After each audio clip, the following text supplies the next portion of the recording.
Start.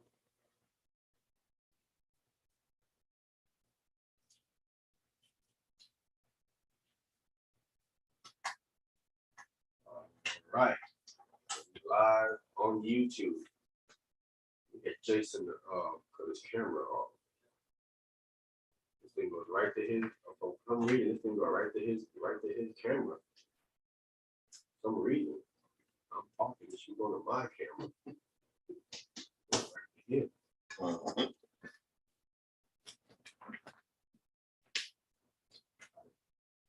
This camera's off though.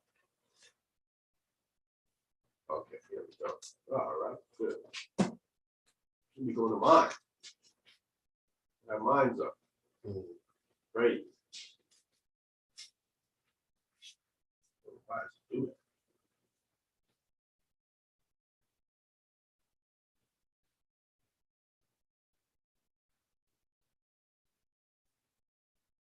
We're going to John chapter 7, verse 14. No, it's on mine. Okay. Show my avatar.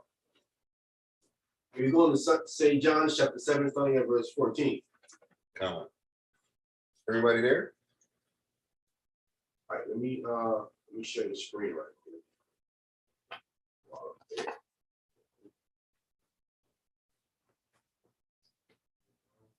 Get off of there.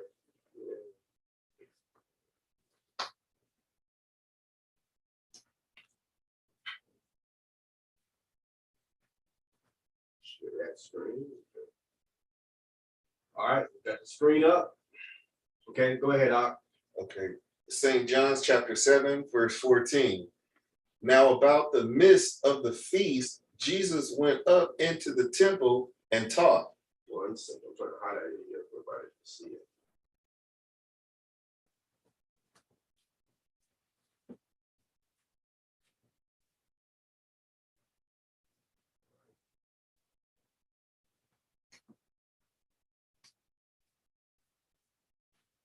All right, read it again. St. John's chapter 7, verse 14.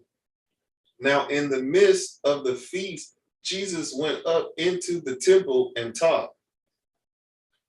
So in the midst of the feast, he went up into the temple, okay, and taught. And and began to teach. The temple is the sanctuary, and they began to teach. Okay. Verse 15. And the Jews marveled, saying, how knoweth this man letters, having never learned? So how know if this man letters having never learned? How does he know this stuff and he have not learned? Right? Letters, speaking of I'll try and get it in the Greek, but it's grammar, right? Something written down, right? Which could be the scriptures, but we know Christ knows the scriptures. They wondering how know if this man letters having not learned. The word is grammar. This is speaking of their oral Torah. They want to know, how does he know their oral Torah, right? Not having went to their school. Because a young child in Hebrew, his father raised him up in Torah when he's like 5. Right? His father didn't raise him up in that oral. Now, it says you got to go to their school. Like Paul did. Paul was a Pharisee raised under Gamaliel, another Pharisee, right? Christ was raised under no Pharisee, none of them. So he would be raised under the Torah. But they wondering, how know if this man letters, as it says in the Bible here, but we have it on the screen and we have scriptures, right? But it's grammar, right? We can see it here on the edge and on the side of it, where number 15 says scripture plural, Greek plural for grammar. That's the Greek word, is grammar. Just reading it on the side right there. And you see it says put for what is written, example and account. And it gives you Luke 16, 6 and 7. The Pentateuch, which is St. John 5:47. An epistle, which is Acts 28:21. It says the whole scripture, which is 2 Timothy 3:15. It says hence, or here, where we at in St. John chapter 7, verse 15. It says use of general literature, such as the what? Talmudic writings. So hence is also used as the Talmudic writings. Then it says in parentheses, it says it's here, meaning right here where we are in St. John chapter 7, verse 15. It says, and in Acts 26, 24, both of them are referencing the Talmudic writings, meaning oral Torah. Right? This is proof that the oral Torah, some of it was written down. It wasn't completely oral. Wow. Right? How know if this man, grammar, something written, haven't not learned? How does he know that? They can't be referencing the Torah. Israelites are raised up in Torah. So how are they puzzled about him learning Torah, knowing Torah? They're raised up in Torah. Right. But they'll be puzzled about him learning their oral Torah, not went to their school. Right. But how does he ain't went to nobody? Because what rabbi taught him? The first thing was like, no rabbi testified ever taught him. So how does he know our oral Torah then? Never what? Never learned them. How does he know that? But wouldn't Joseph know the oral Torah? Joseph, how? You have to show that Joseph was raised under a rabbi, from a Pharisee. Okay. Right? The Pharisees will recruit people. Okay. So you have to have a direct link where Christ or Joseph or anyone like that was in their school. Okay. Taught that. They would have a record of it. Yeah. Okay. Well, they would know. They know all the students. They know all the people. Right? Okay. So they know Christ is not he's not a Pharisee. He wasn't raised under no Pharisee like Paul was. They know he wasn't, but yet they're saying right here. But how does this guy know our stuff? He said, have not learned. That meaning you haven't came under their what? Wing. Their wing. Yeah. They every male child is raised under Torah. They all know that. That's an automatic. The Torah tells you what to do that. Right. Teach your child Torah. They know it by 12. They know it by heart, by 12. So there's no way he's referencing Torah here. He ain't referencing Torah. Because it says have not learned. Every Israelite child from their bar mitzvah are accountable for Torah because they're taught it from their 5 to 12. You can't have a bar mitzvah if you're not taught Torah. It's a rite of passage. Now you're a man, you gotta come up for the Torah. They all know this. That's when you know Hebrew culture. You would know that, this verse ain't talking about no Torah. Oh, that's good. This couldn't be, if you understand Hebrew culture. This is speaking of oral Torah. How does he know they oral Torah having not learned it? I mean, not raised up under their schools. How does this man know this stuff? What they're saying right here. Anyone want to argue this talking about some scriptures? You'll lose. Keep talking about that. I'm gonna get more proof that ain't talking about that. Let's get another scripture to show you that it ain't talking about that. Right? It has scripture here because it's the Greek word grammar. Let me highlight the part on the side right here. 15, so you can see what I was reading earlier. If they missed it, on this side, I was reading this right here on the side. This is where we go. All right, we're going to get the other verse. I'll read this again right here so you can see.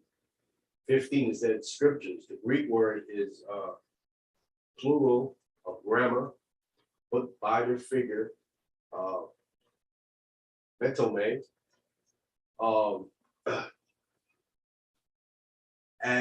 adjunct, appendix 6, so for what is written, example and account, Luke 6, Luke 16, 6 and 7, the Pentateuch, St. John chapter 5, verse 47, epistles, Acts 28, 21, the whole scripture, 2 Timothy 3:15, and hence use of general literature such as the Talmudic writings. Here and in Acts 26, 24. Capture our term, man of letters, and see Acts chapter 4, verse 13. Let's get Acts chapter 4, verse 13. That's what we're going to get next. All right. We're going to get Acts chapter 4, verse 13. I'm going to pull this up here to where we are. Go back. We're going to get Acts chapter 4, verse 13. Okay, John. watch. About Acts chapter 4, verse 13. Verse 13. Step there. You gotta go down some more. While I'm finding it, so that you can take a look and see. You're not trying to hide anything, you're gonna get it. Okay? Back it up.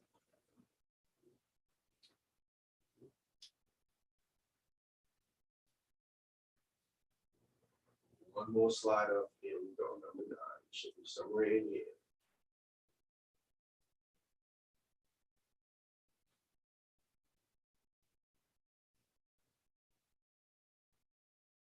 Okay, read what you got.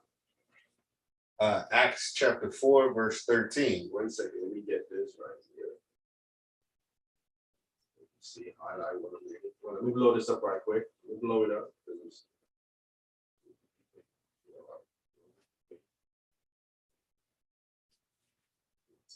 Gotta scroll down a little bit. Okay, that should be perfect. Tell me when you're ready. Go ahead. Acts chapter 4, verse 13. Now, when they saw the boldness of Peter and John and perceived that they were unlearned and ignorant men, they marveled and they took knowledge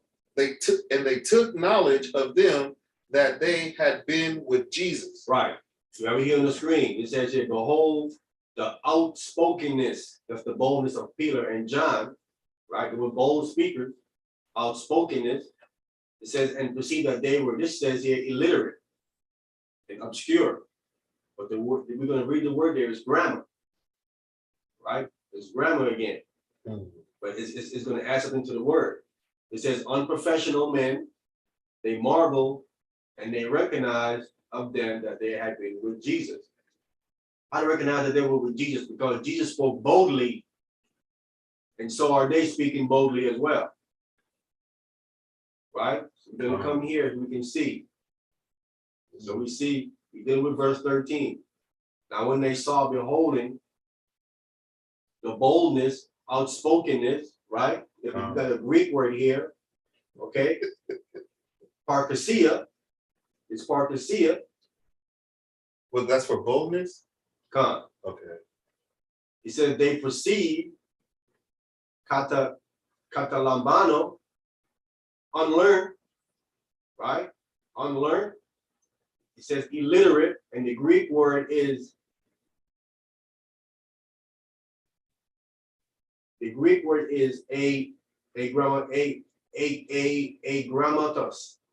grammatos. A grammatos. Without. A is without, grammatos meaning what? Writing. Okay. Translated as unlearned. Right? Meaning they was without their oral Torah, without their learning, right? This is what they were saying to him. Agrammatos. Right? And we see right here too, it says also, it says only here, it says capture John, we just left, John 7:15. Agrammatos. This is what the Pharisees are saying about that. They saw Christ and said, how do you know if this man's letter is not learned? How do you know our oral Torah? How do you know the person was killing him with the oral Torah? Right, you got nonsense right there. You know he went to their school. Now they come against John and them. They selling. Let me scroll up a little bit here. Go a tad bit. We can get the scripture here. It's up that's highlighted. And in verse 13, when we see here, when it said that they was unlearned, okay. It says illiterate, but the Greek word is agrammatos. And the reference says only here and in John, you get in John also 7:14, 7:15 when we just left. So they say that there was illiterate there, they don't know their oral Torah. Then it goes on to say right there, ignorant, obscure, but the Greek word is idios.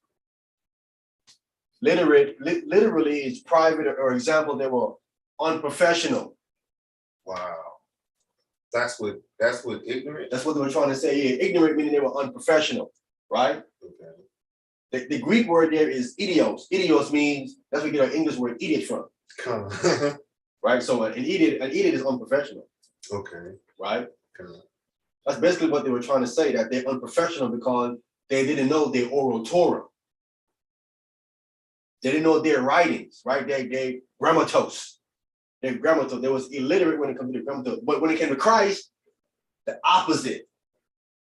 How know if this man right here, letters, not learned? How does he know our oral Torah? He was killing them with their oral Torah. He know their oral Torah. Wow. They deemed the apostles dumb because of they deemed the apostles dumb. So Peter and John didn't know oral Torah. No. But Christ did. Christ knew the oral Torah to a heart. So they figured, oh, these men, right? They figuring they talking so bold the way they speak is because they don't know our oral Torah. Okay. Right? Come. This is how they perceiving these men. They don't know their written record. They illiterate, unlearned, but the unlearned part is a grammaton. Now, why is the translators translated this word unlearned? Because they know the context of what they're saying about these men. Are you calling them illiterate about something? About your writings, a grammatos. Unlearned. Unlearned, illiterate. Illiterate on what? You can't say they're illiterate on Torah. They know Torah. Without oral Torah. Without y'all oral Torah. Right. They illiterate come y'all oral Torah and they moving and y'all feel, oh man, you guys are a bunch of idiots. Unprofessional. That word, idiot. Idiots, yeah. This is what they was actually saying about the apostles. They didn't know their oral Torah. This is what they're referencing here in Acts chapter 4, verse 13. This is literally what they're trying to say about them.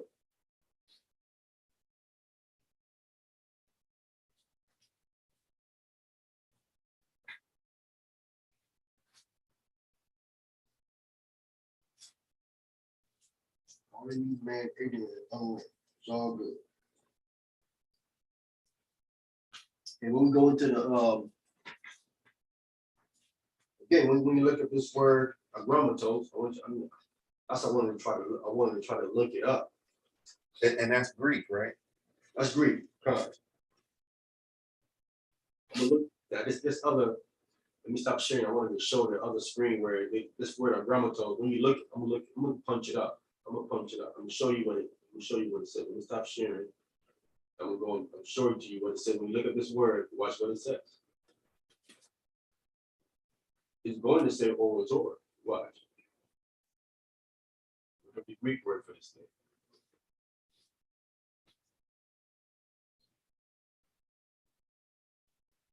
So we can get some understanding here.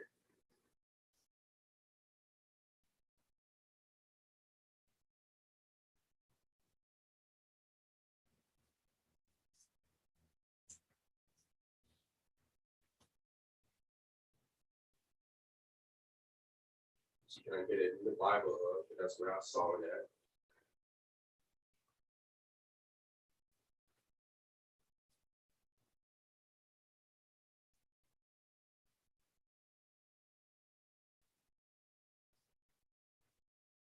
Here we go. And go back and pull it, go back and share it. Share my screen again, show you so you can see I'm not making it up. You can see right here, a grammatos. Same word in Luke, in Acts 14, 13. Acts chapter 4, verse 13. Grammatos. What I was reading, I showed it to you. It says right here, without learning. Unlettered. They don't have these letters. Unlettered, it says illiterate, uneducated, perhaps with the narrow idea, unacquainted with rabbinic teaching. It is right here. Unacquainted with rabbinic teaching. This is right here. Let me highlight it so you can see exactly what I'm saying. Like the whole thing.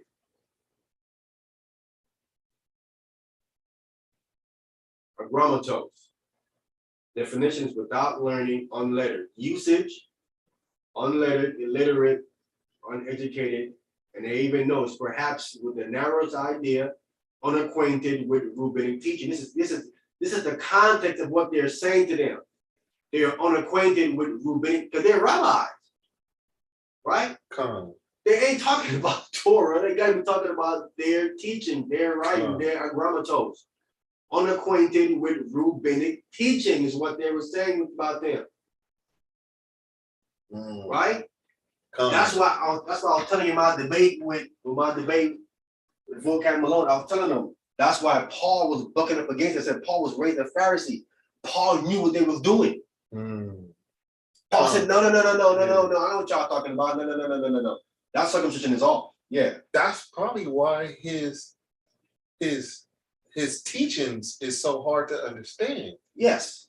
Because he has both, and he be talking about both in his writing so much. You can't separate when he's talking about oral Torah or written Torah. It's hard because he be talking about both all the time. And Yahushua knew how to streamline one and make that oral Torah and the written Torah. He knew how to define it. Right. Christ would quote it verbatim. Versus Paul don't quote it verbatim. Paul would just kind of like call it this, call it that. And you kind of like, wait a minute. You know what I'm saying? It's like he's talking about Torah, but he isn't. That's why when he heard him in Acts 15 talk about circumcision after the manner of Moses, he said, no, I know what that is. That's not written Torah. That's oral Torah. And he bumped up against it. And you wouldn't know that unless you learn it from Yahushua. You gotta stand. Oh, I was telling that in the debate. He knew what they was talking about. He bucking up against it. And then when they came in, and then they start going over what they were saying. That's when Peter was like, "Hold up, we're talking about some oral Torah." Wow. Y'all trying to zygos. They're trying to add coupling like something to the Torah. Put a yoke upon our neck and coupling. See, he caught it when they started explaining it because Paul is there. Listen, no.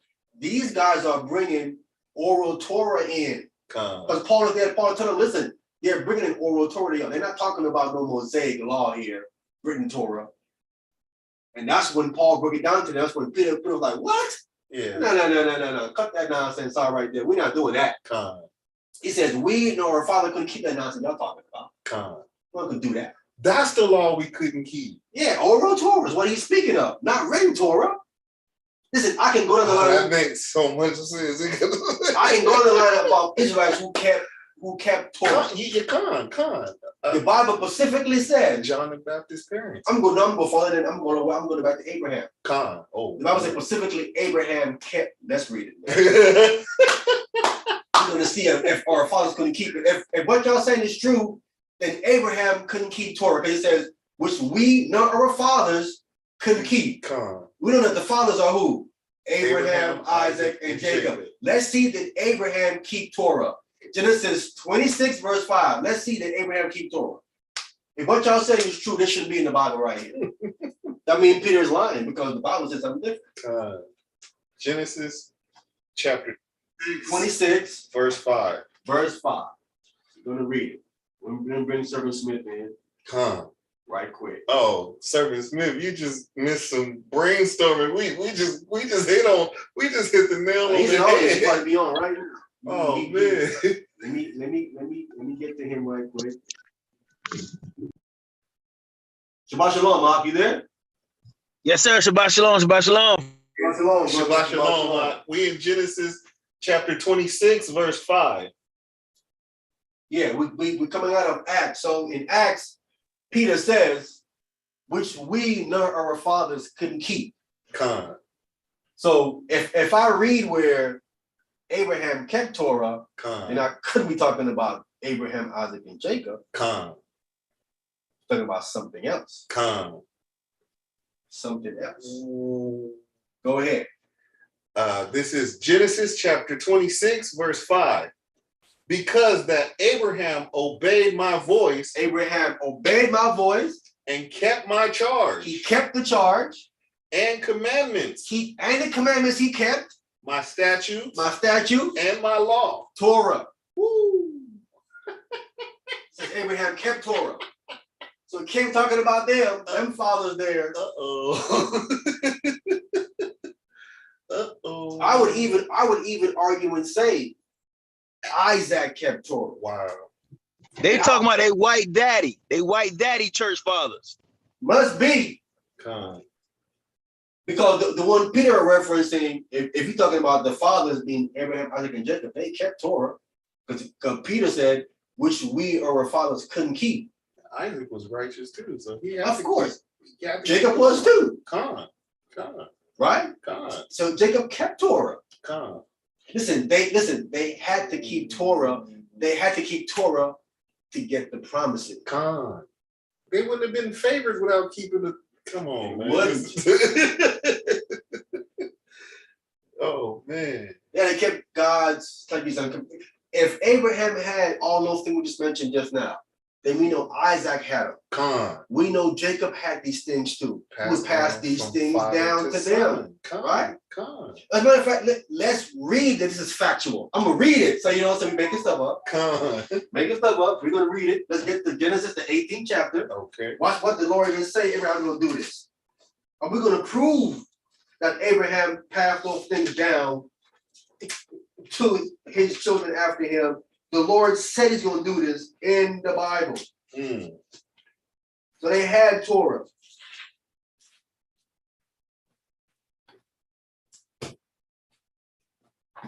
Genesis, the 18th chapter. Oh, we're gonna get this today. See, I didn't have enough time to really go over all this stuff when I was dealing with the debate is limited. Con. You really don't have. You still served him up nice. Give him a little bit of work, a little more time. Yeah. Body blow, body blow. Consistent. You know what I'm saying? Con.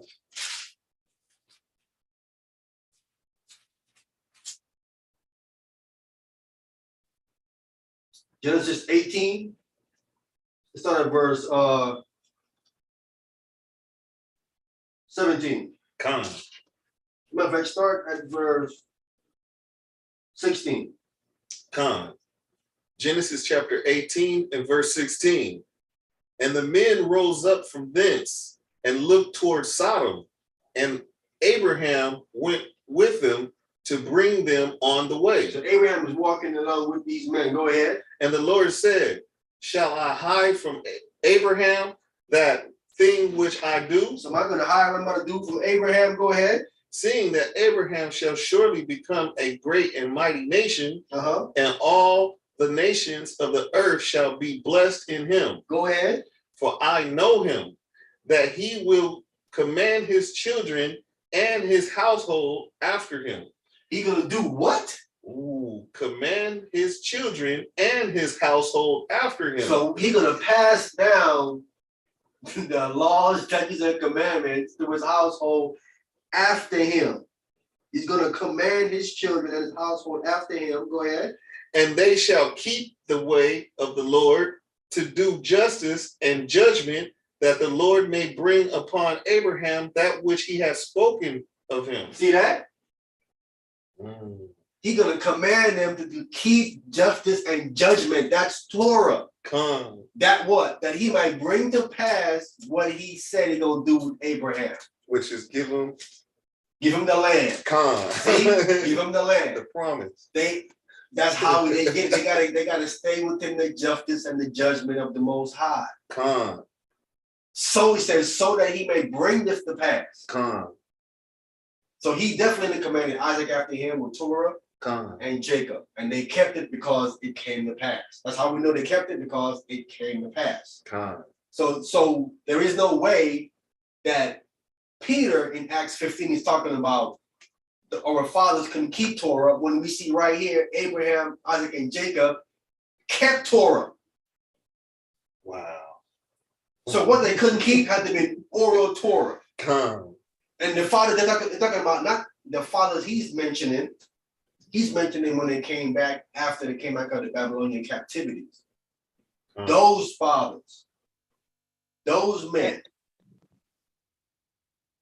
That's what he mentioned, and then he mentioned it, and those men couldn't keep all that nonsense that they came up with, that oral crap they came up with. They couldn't keep that. Those people.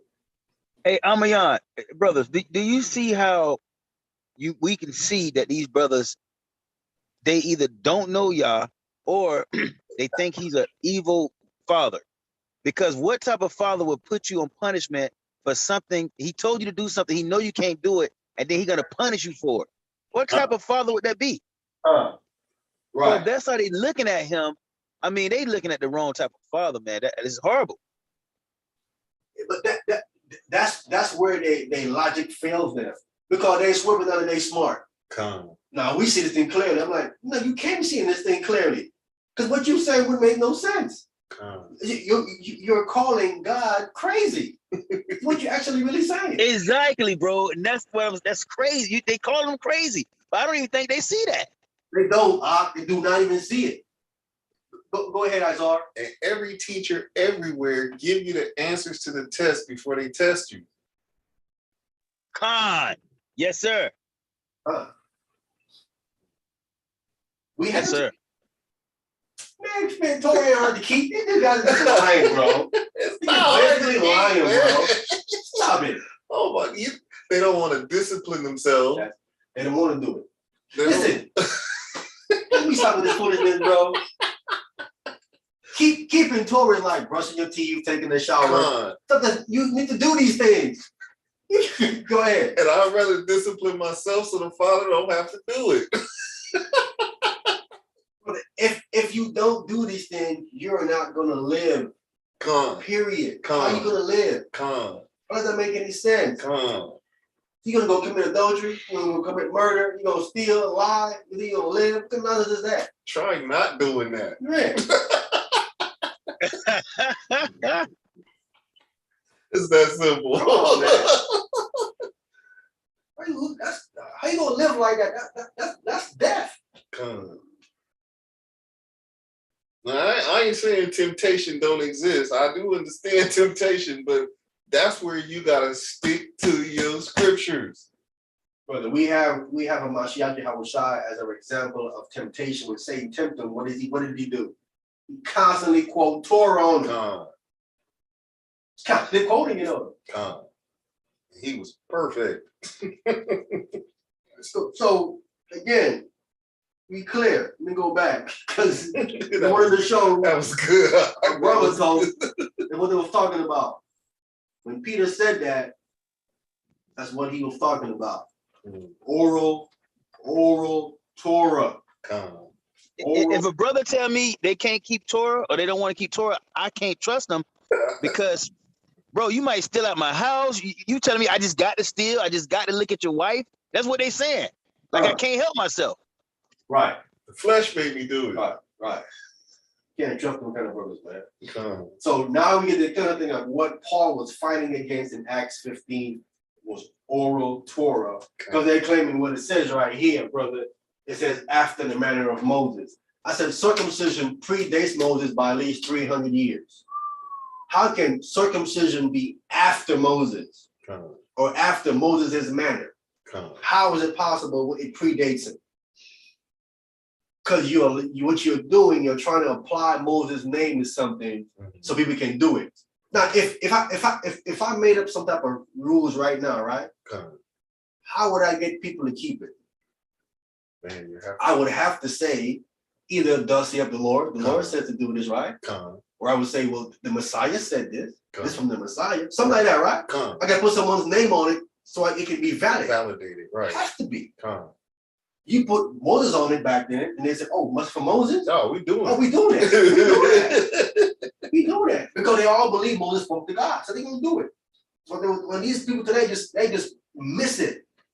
Nah, brother, it says right here after the manner of Moses. I said, brother, can you show me circumcision coming from Moses directly? Show it. Not there. Can't prove that. They don't hear a lie when they hear one. Like, wait a minute, no, you lying, brother. That's a lie.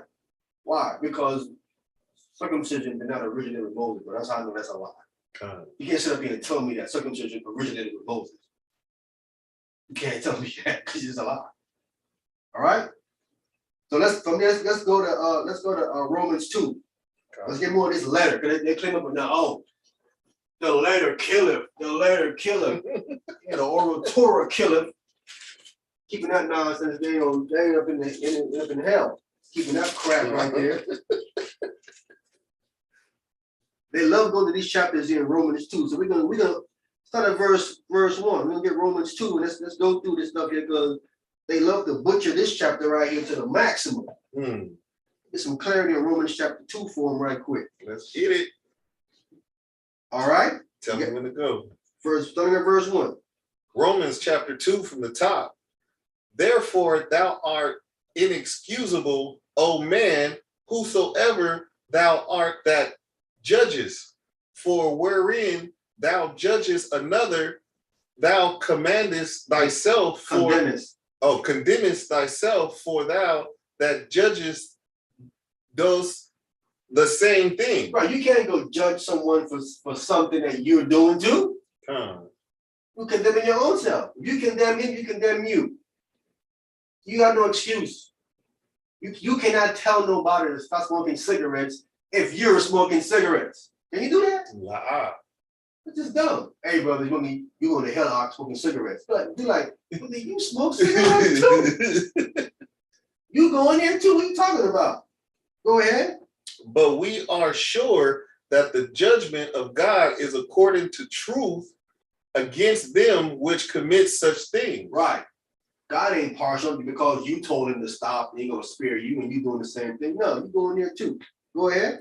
And thinkest thou thus, O man, that judges them which do such things and do the same, that thou shalt escape the judgment of God. Right. See, you're deceiving yourself. You didn't get away because you told someone and you doing the same thing. Go ahead. Verse 4, or despisest thou the riches of his goodness and forbearance and long suffering, not knowing that the goodness of God leadeth thee to repentance. Does it not? Con. That patience and long suffering with you is something that should lead you to say, hey man, no, this is wrong. I need to repent. Turn from doing this. Go ahead. Verse 5, but after thy hardness and impotent heart treasures up unto thyself wrath against the day of wrath and revelation of the righteous judgment of God. Right. So if you have a hardness of heart, meaning you don't want to change, right? You have an impotent heart. What you're doing, you're just building up judgment against yourself for the day of judgment. So when you get judged, you have all of this judgment built up against you. This is happening right now with a lot of people. A lot of people, judgment is just being built up, and they're going to get all of it all at once on Judgment Day. All right? Go ahead. Okay. Verse 6, who will render to every man according to his deed. That's right. Go ahead. Verse 7, to them who by patient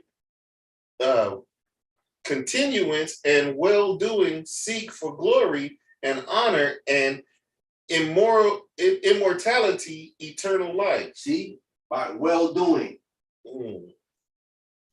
To them who by patience, you got to be patient, right? Can be Russian. Continuance in what? Well-doing. This is the same thing that was told to who? This was told to Cain. If thou doest well, right? If you do well, you do the right thing. Meaning he knew the right thing to do. He knew God's law, statutes, and commandments. Right. In well-doing, that's Torah. Right? It says, seek for glory and honor and immortality, eternal life. That's what Torah can bring for you. They claiming that Torah can't give you this. Yes, it can. He's saying it right here. This is what he's talking about. Wow. What else are you talking about doing? Well, doing. What are you talking about doing? You're coming with this nonsense. What are you talking about doing the law of Christ? No, he isn't. No, he's not. It doesn't say nowhere here. Law of Christ don't mention nowhere here. It says well-doing. We all know what well-doing is. That's Torah. There's no argument there. So is it right for the Tanakh only brothers to be Tanakh only, or? Of course. But then they don't have atonement for sin. They don't. But Tanakh, they violating Tanakh. Tanakh says you have to believe in the Messiah. Oh wow. What is that? They violate that right there. Oh, wow. It says you have to believe in what this man said. Have to. There is no maybe or possibly. No, you have to believe in what he said. And they missing that part. And they violating that. That's violation of Torah. That's sin. Well, do you think they not understand that part, or? They understand that part. They just don't believe that that man in the first century that he is the Messiah because they don't understand the prophets. They don't understand chronology. So when that Torah only guy come on, when they want to debate me, we gonna debate on that chronology stuff. We're gonna see what he doesn't know this. He don't know this stuff. I'm not even worried about it. He doesn't know this stuff. I'm gonna show him that he's sinning. You worried about what Paul writes. You're gonna worry about you. Go ahead. Verse 8. But unto them that are continuous and do not obey the truth, but obey unrighteousness, indignation and wrath. Go ahead. Tribulation and anguish upon every soul of man that doeth evil, of the Jew first, and also of the Gentile. That's right. To the Jew, the ones in Judea, right? And to the Gentile, the one dispersed abroad. Go ahead. But glory, honor, and peace to every man that worketh good, to the Jew first, and also to the Gentile. Now, someone said, dude, it says the Jew first. That's talking about all the Israelites. I'm saying, well, that would be true, but the Greek word there is Yahudim. The Greek word there for Jew is Yahudim. We know Yahudim is speaking of Judah. Judah is not the whole 12 tribes. There's no way that the Jew could be the whole 12 tribe because of the Greek word there is Yahudim. Please fact check me so you don't say I'm making it up. I'm not making it up. I'm sticking to what the text says. Right? So this means specifically to the Jew first, to the Yahudim. That would be it. That would be the one that's in Judea, the location of Judea. Okay. Right? Okay. It literally said Judean. Yahudim means Judean. I mean that's a location that people live in. Okay. So like, that's not like Los Angeles or California. So that's not Judah, Benjamin, and Levi. That's every Israelite living in that location. Gotcha. Right? But Gotcha. It doesn't address the one dispersed abroad. So that would be where the Gentile come in at? That would be where the other dispersed abroad Israelite come in. These Gentiles here, the Gentile would then have to then be addressing the dispersed abroad brothers. Right? Because that's how it is first. It's Israel first before you get to the other nations. Now, if this word Jew would have said Israel, that's different. Now you can make the case and say, yeah, okay, that's all of them. But it's speaking of a geographical location. Okay. Judean. Okay. Right? Go ahead. Verse 11. For there is no respect of person with God. No. Now they would say, well, there it is right there, brother. But I'm like, wait a minute. There's got to be some kind of respect of person because the text says that he had respect unto Israel. Let me read it. So I'm making it up. If the text says he respect Israel, then he just responded. So he wants to come, bro. Who is that? Alentano, the doctor chiropractor. Oh, okay. It says shalom, like he says more than ever. Oh, okay. He wants to come. All right, wants to send some information. So that with him, if he bring his wife and children, that's 20. You go be at 30, bro. I think Austin is coming too. Austin and he bringing a couple people. What? Yeah. You're gonna be up in the 30s then, bro. So you want me to get 33 lambs? You're gonna be in the 30s. All praise to the Most High. All praise to the Most High. Wow. I was saying about 30. We need some more chairs and tables too. Okay.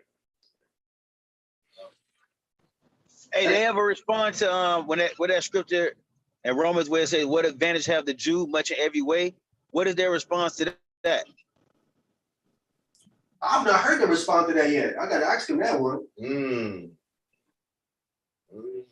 You know that guy, he was trying to say it's all like the same type thing, but the scripture clearly says the Jew has an advantage. Specifically, Paul is saying it. Yo, man, you love to go to. He's saying it. That's crazy, y'all. Because that claim Paul is saying there ain't no advantage. Well, he just says it right here. He says much everywhere. And he says this is why he said they have an advantage. Is because that the oracles of God is Torah. What are you talking about? It's done away with. It's given to Yasharallah. Can we get Exodus chapter 2, verse 25? Because God is no respecter of person, but he's a respecter of nations. This verse right here says that.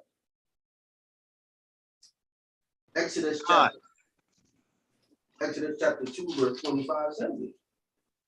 Exodus chapter 2, verse 25. Tell me where to go. Go ahead. And God looked upon the children of Israel, and God had respect unto them. There it is.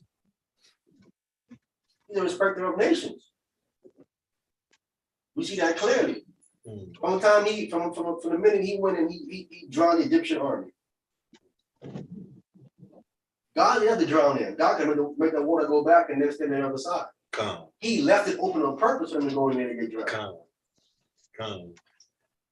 Keep going in there. Listen. But see, that they don't understand why that happened. See, that is strategic. That has to happen. You know why it has to happen? To show his power. No, because when Israel goes on the other side, Israel got to go to war. Where are they getting all these weapons of war from? Where are they getting it from? The Egyptians didn't have them lead weapons of war. There was no weapons of war when they left. They were servants. They had no weapons of war, right? When the Egyptians got drowned in the Red Sea, what do you think happened? Oh, they took those. Their shield and swords floated over on the other side. The water closed in, and their shields and weapons and stuff and gold floated on the other side, on the banks. Israel collected all of it. How can they make a calf in the wilderness without having all this gold? They got it from the army that's down the sea. It all floated on the other side. And that's what water would do. That's what it would do. It would float all of it on even dead bodies too. Dead bodies will be there. All of it. They'll strip them of their gold, their shield, their armor. Take it all. So now Israel got an army in the wilderness of swords and shield. That's why when they came on the other side, they fought who? Amalek.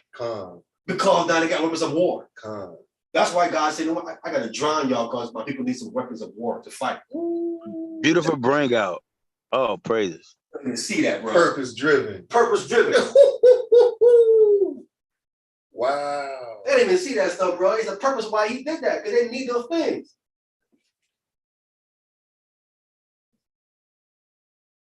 I tell them, you guys don't know what God y'all talking about.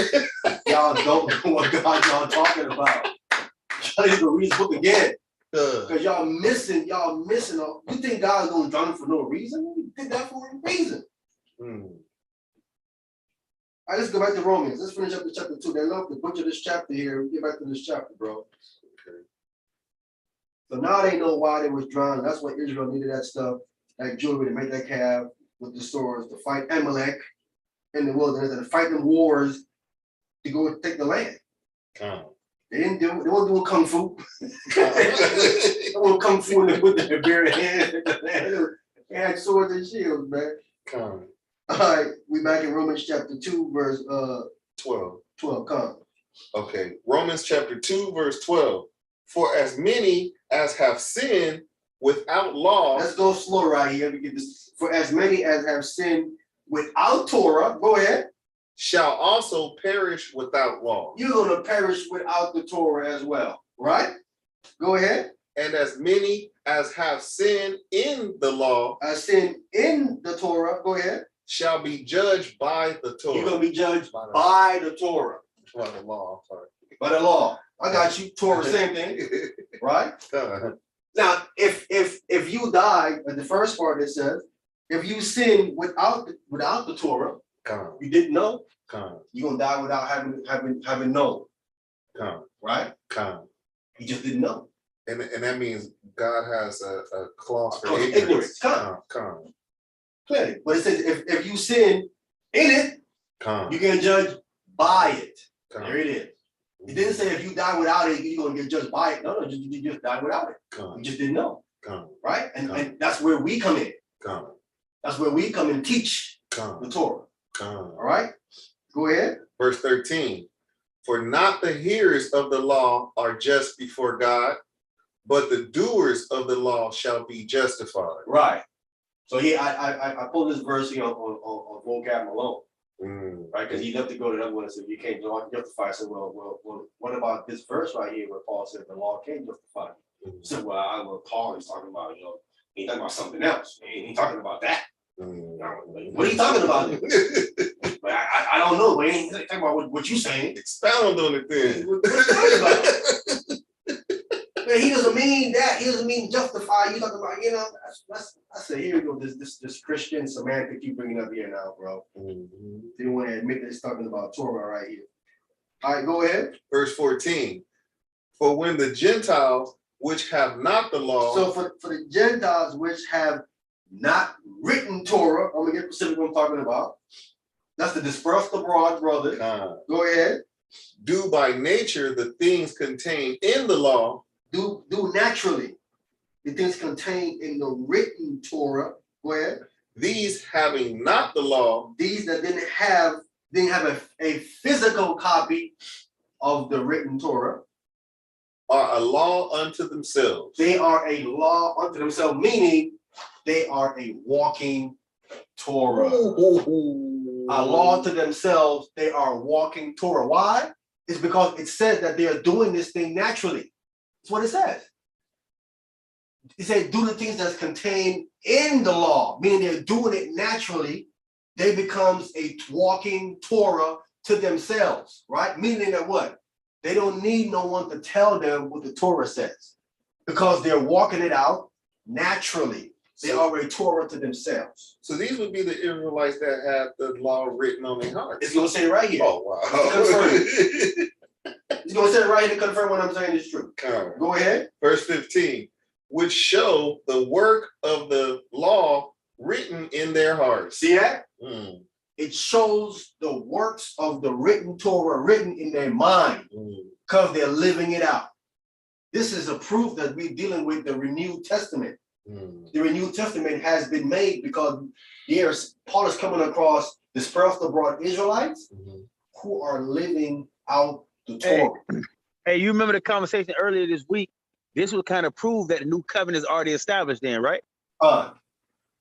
This verse right here, the King on this verse proves that the new covenant, renewed covenant, has been made.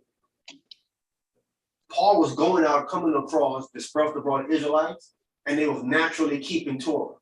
He recognized, oh, wait a minute, this just shows that the works of the law are written in their heart, which God said, I'm gonna do in Jeremiah 31:31.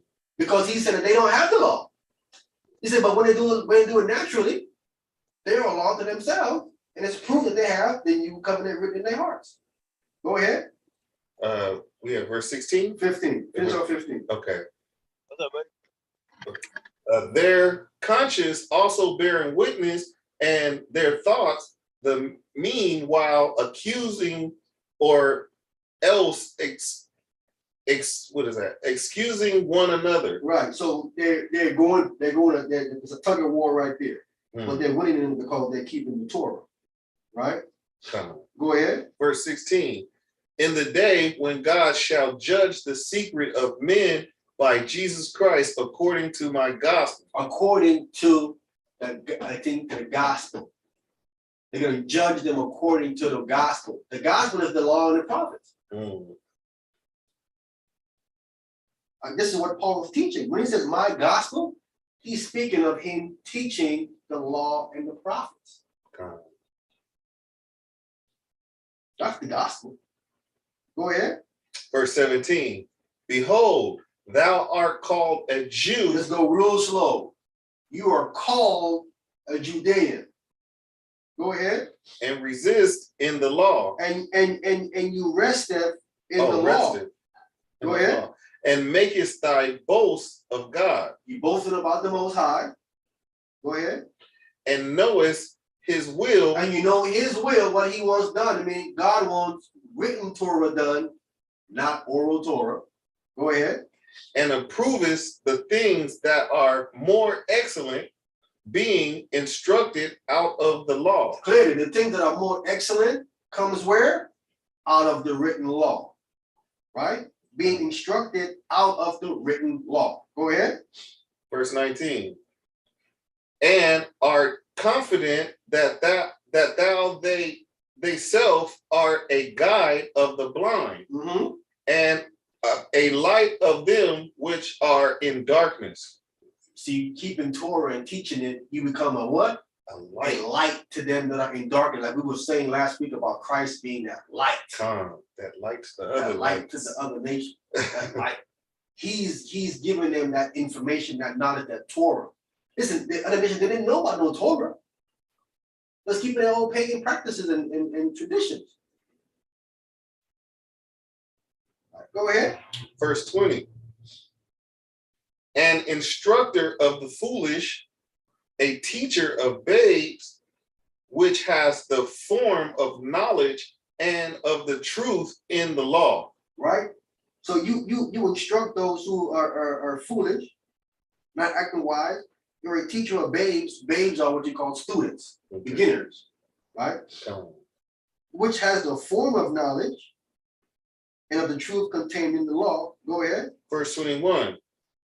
Thou therefore which teachest another, teachest thou not thyself. Yeah, you teaching someone, you're teaching yourself at the same time? Of course you are. Ooh, that's deep. Of course you are. Go ahead. Thou that preachest a man should not steal, dost thou steal? But how you gonna preach, not steal, you're stealing? Right? Go ahead. Verse 22. Thou that sayest a man should not commit adultery, dost thou commit adultery? Go ahead. Thou that abhorred idols, dost thou commit sacrilege? Sacrilege. Yeah, this is all Torah reference in here. This is all Torah. Something they claim done away with. This is all go right to Torah again. Go ahead. Verse 23. Thou that makest a boast of the law, through breaking the law, dishonoreth thou God. Right. See that? If someone is pushing Torah and teaching Torah and you breaking it, who you dishonoring? The Most High. Honoring the Most High. Go ahead. Verse 24.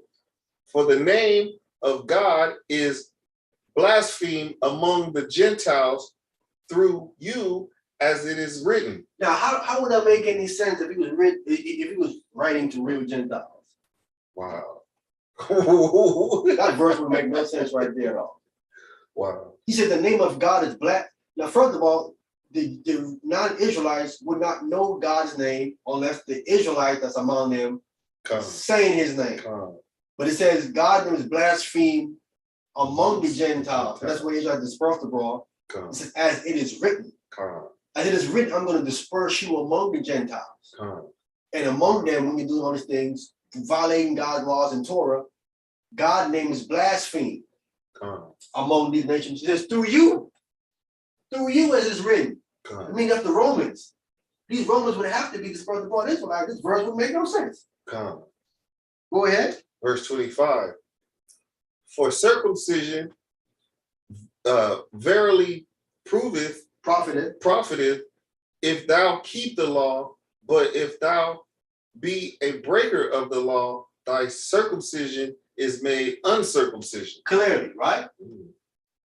Because if you're physically circumcised, but you're committing adultery, is that if you're uncircumcised, but you're missing, because circumcision isn't just physical, it's also circumcision of the mind. See, if you're violating it, he's speaking of you being uncircumcised mentally. you're still violating circumcision, but which one are you violating? You violated the circumcision of the heart, which is Torah. Breaking Torah, it shows you your uncircumcision of the heart is not there. That's what he's referencing. When I'm physically circumcised, but if you're breaking it, then you're missing the spiritual circumcision, is what he's talking about here. And these Christians are just missing it. Go ahead. Verse 26. Therefore, if the uncircumcision, Stop right there. The uncircumcision is a group of people. It says, therefore, if the uncircumcision what? keep the righteousness of the law, That shows you that the uncircumcision is a group of people. That ain't talking about you being uncircumcised physically, because how can your physical uncircumcision keep the law? It will make no sense. The uncircumcision is a group of people that keep the righteousness of the law. That's what he's saying here. Therefore, if the uncircumcision, this group of people, the dispersed abroad Israelites, keep the righteousness of the law, go ahead. shall not his uncircumcision be counted for circumcision? Shall not their uncircumcision be counted for circumcision? It says shall not his, right? I look this Greek word up. It's there. Shall not their uncircumcision. Hey, please fact check me. The Greek word is autos, A-U-T-O-S. According to the context here in the first part of the verse, this would have to be there. It wouldn't be his. Therefore, if the uncircumcision, it's not an individual. This is a group of people. Keep the circumcision in the law, shall not their uncircumcision be counted circumcision. Yeah, because if they're keeping the law, then they're going to be circumcised. It's going to be now counted for circumcision because they're not keeping it. It's that simple. Meaning so even if let's say like that guy, like Vocab Malone, this scripture, even if he don't believe these are Israelites or whatever, right? He's taken from natural Gentile.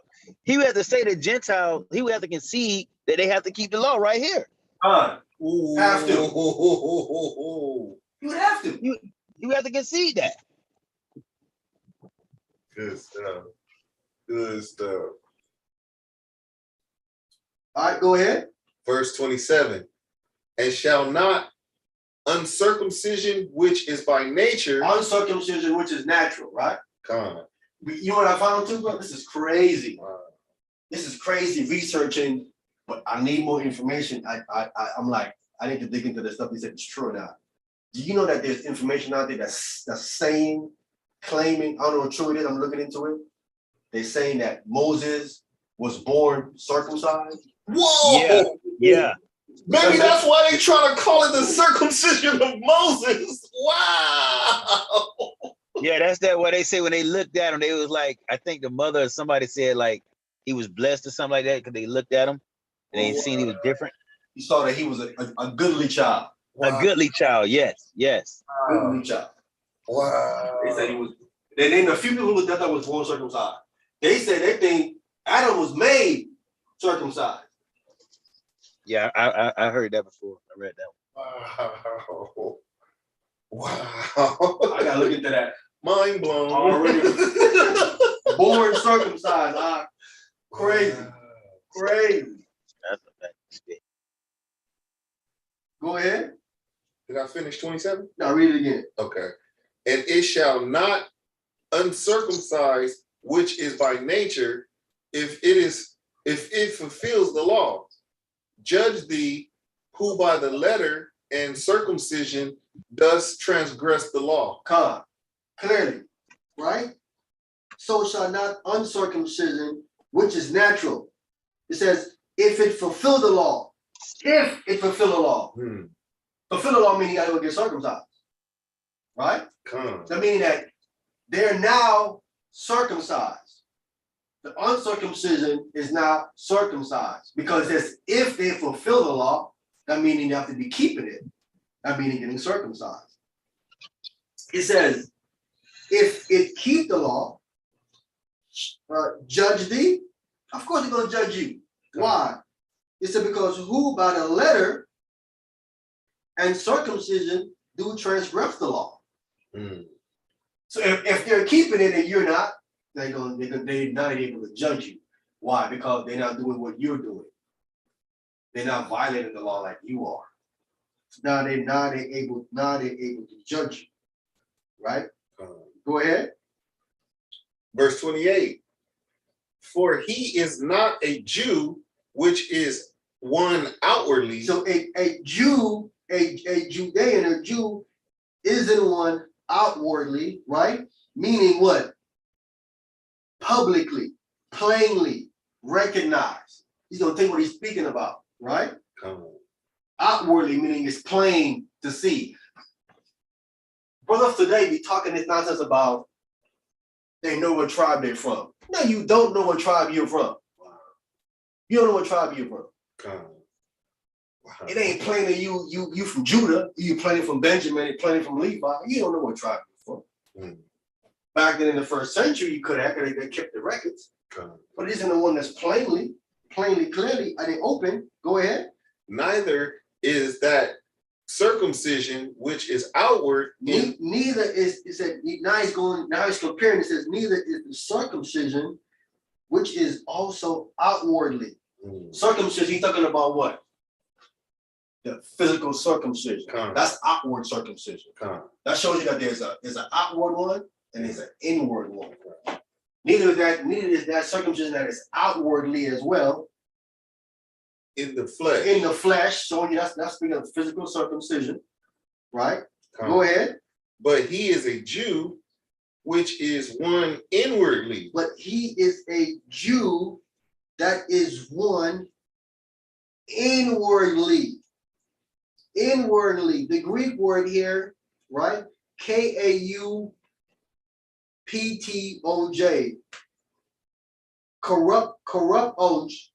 Corrupt means privately or concealed, right? Hidden or in secret. So, but he is a Jew that is privately or concealed, right? See, speaking of the circumcision, your physical circumcision is concealed, is it not? So that physical circumcision, right? That goes back to you being a Jew keeping the Torah. That's inwardly, meaning it's concealed. It's concealed. You want to walk around with their private out. You see them undone that? It's concealed, right? Go ahead. And circumcision is that of the heart. And then now he's bringing in the other circumcision, which is of the heart, of the mind, right? He's speaking of the spiritual circumcision. This is him teaching Torah. This is Torah he's teaching here. All this is found in Torah. So how did Christ do away with it that Paul is here still teaching it? He's teaching both of them too right here. Go ahead. And the circumcision is that of the heart in the spirit and not in the letter, whose praise is not of men, but of God. Clearly, right? So, and circumcision is not, and circumcision that is of the heart, it says in the spirit. Now speaking of your mind, spiritual circumcision, right? And not in the letter. See, now you cannot say this verse speaking of Torah. They would say it's speaking of Torah. I'm saying, wait. How's it speaking of Torah? Because the Torah has both circumcision in it. Physical and of the mind. This letter came speaking of, he says not in the letter. Wait, well, Torah has them both in there. So what letter is that? The oral Torah. That's oral Torah. See, the circumcision that's in the written Torah is not in the oral Torah. It's not in there. Oral Torah don't talk about getting circumcised of the mind. Don't talk about nothing like that. Talk about drawing blood and cutting your skin open and pulling the skin back over to conceal your physical circumcision. I don't go into my debate. I had time to go into it. It's called epispasm. Everybody look up epispasm. It's a procedure to conceal, put the skin back over your circumcised private. Epispasm. I had it in my slide. I couldn't get to it. That sounds so unclean. They were Israelites who were doing the procedure because They wanted to do business with the Greeks and with the Romans. Wow. Because the way business was done, and we see today in these old Godfather movies, they do business where in a sauna where it's hot and they're naked, right? They talk about killing people and doing different transactions and they're naked. So if you went in there with your private showing and you were circumcised, they didn't like that. They thought that they call that mutilation. That you were destroying the natural beauty of man by cutting that skin in the front off. So if you came in there like that and they saw that, they would do business with you. Wow. So Israelites were scared to go in. So if you didn't come, they would know, okay, because he's circumcised. Wow. Because they did business in the nude in these saunas. Wow. In this first, that's what they was doing. So Israelites went through a procedure called epispasm, where they cut part of the skin at the top and then they got to pull it over. Ooh. And tie it down to hopefully then it will just grow back over and cover back up where it was before. Epispasm. Yeah, vocab said, yeah, epispasm. I said I had it in my slide, but he said nothing new to me. I have it right here all the time. So here it says, and not in the letter. That's speaking of oral Torah. It says, whose praise is not of men, but of God. So if your praise is of God, then you're keeping Mosaic law, written Torah. Okay. Now, if it's of men, that's oral Torah. That's of men. That's why. Okay. I think that's what that's talking about. So we hear breaking down this nonsense about the letter. So right here in Romans chapter 2, verse 28, not in the letter, it's oral Torah. I just proved that oral Torah, part of it was written down. Come. I showed you that in St. John 7:15, and I showed you Acts 3. I also showed you in Acts, I showed you that also in Acts chapter 4, verse 13. That's speaking of oral Torah, the letter. Because they argue all day, brother. Prove that oral Torah was written down before 200 CE. It was right in the Bible all the time. Wow. Some of it was written down. We bring back some Smith in. Hey, Shabbat Shalom, Thousand War. Shabbat Shalom, Mark. Shabbat Shalom, Mark. All right, so clearly we proven it. Listen, there is no way you can have a school and everything in the school be oral. Is that making any sense? Can you do that? Wow. You have a school and the entire curriculum is oral. Wow.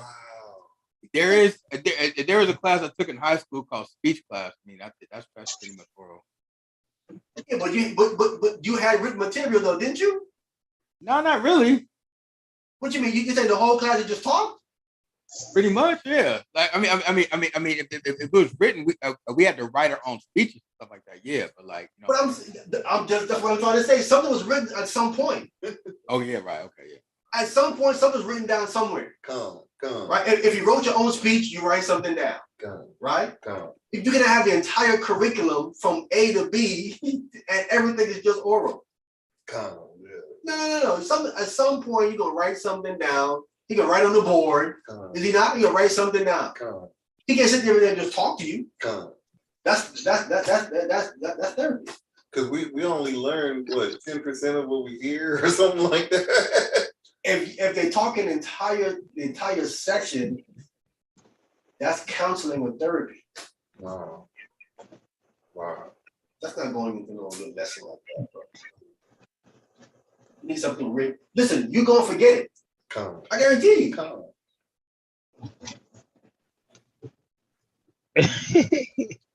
write something down, bro.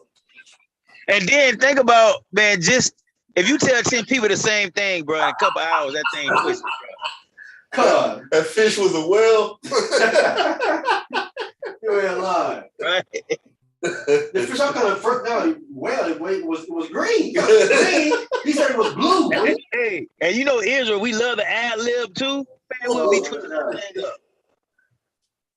The entire thing of me. By the time it gets to you, it's something different. Completely Something different. That's why the Most High had to tell us, don't add or subtract Listen. nothing from my word. By the time it got to us, Christ didn't exist. Right? But how we know he exists? Because they got that records down. The records prove he existed. The written record. I mean, is there any study that or these guys, when was the first recorded that we didn't, according to them, where they did not have to keep the law and commandments? Like, who were the first group of people? Do they ever bring that out? To not keep it? Yeah, like where it was okay to not keep it. Who are they saying that okay for us not to keep it? Who are the first group of Christians or whatever that they think that did not have to keep Torah? They saying the apostles.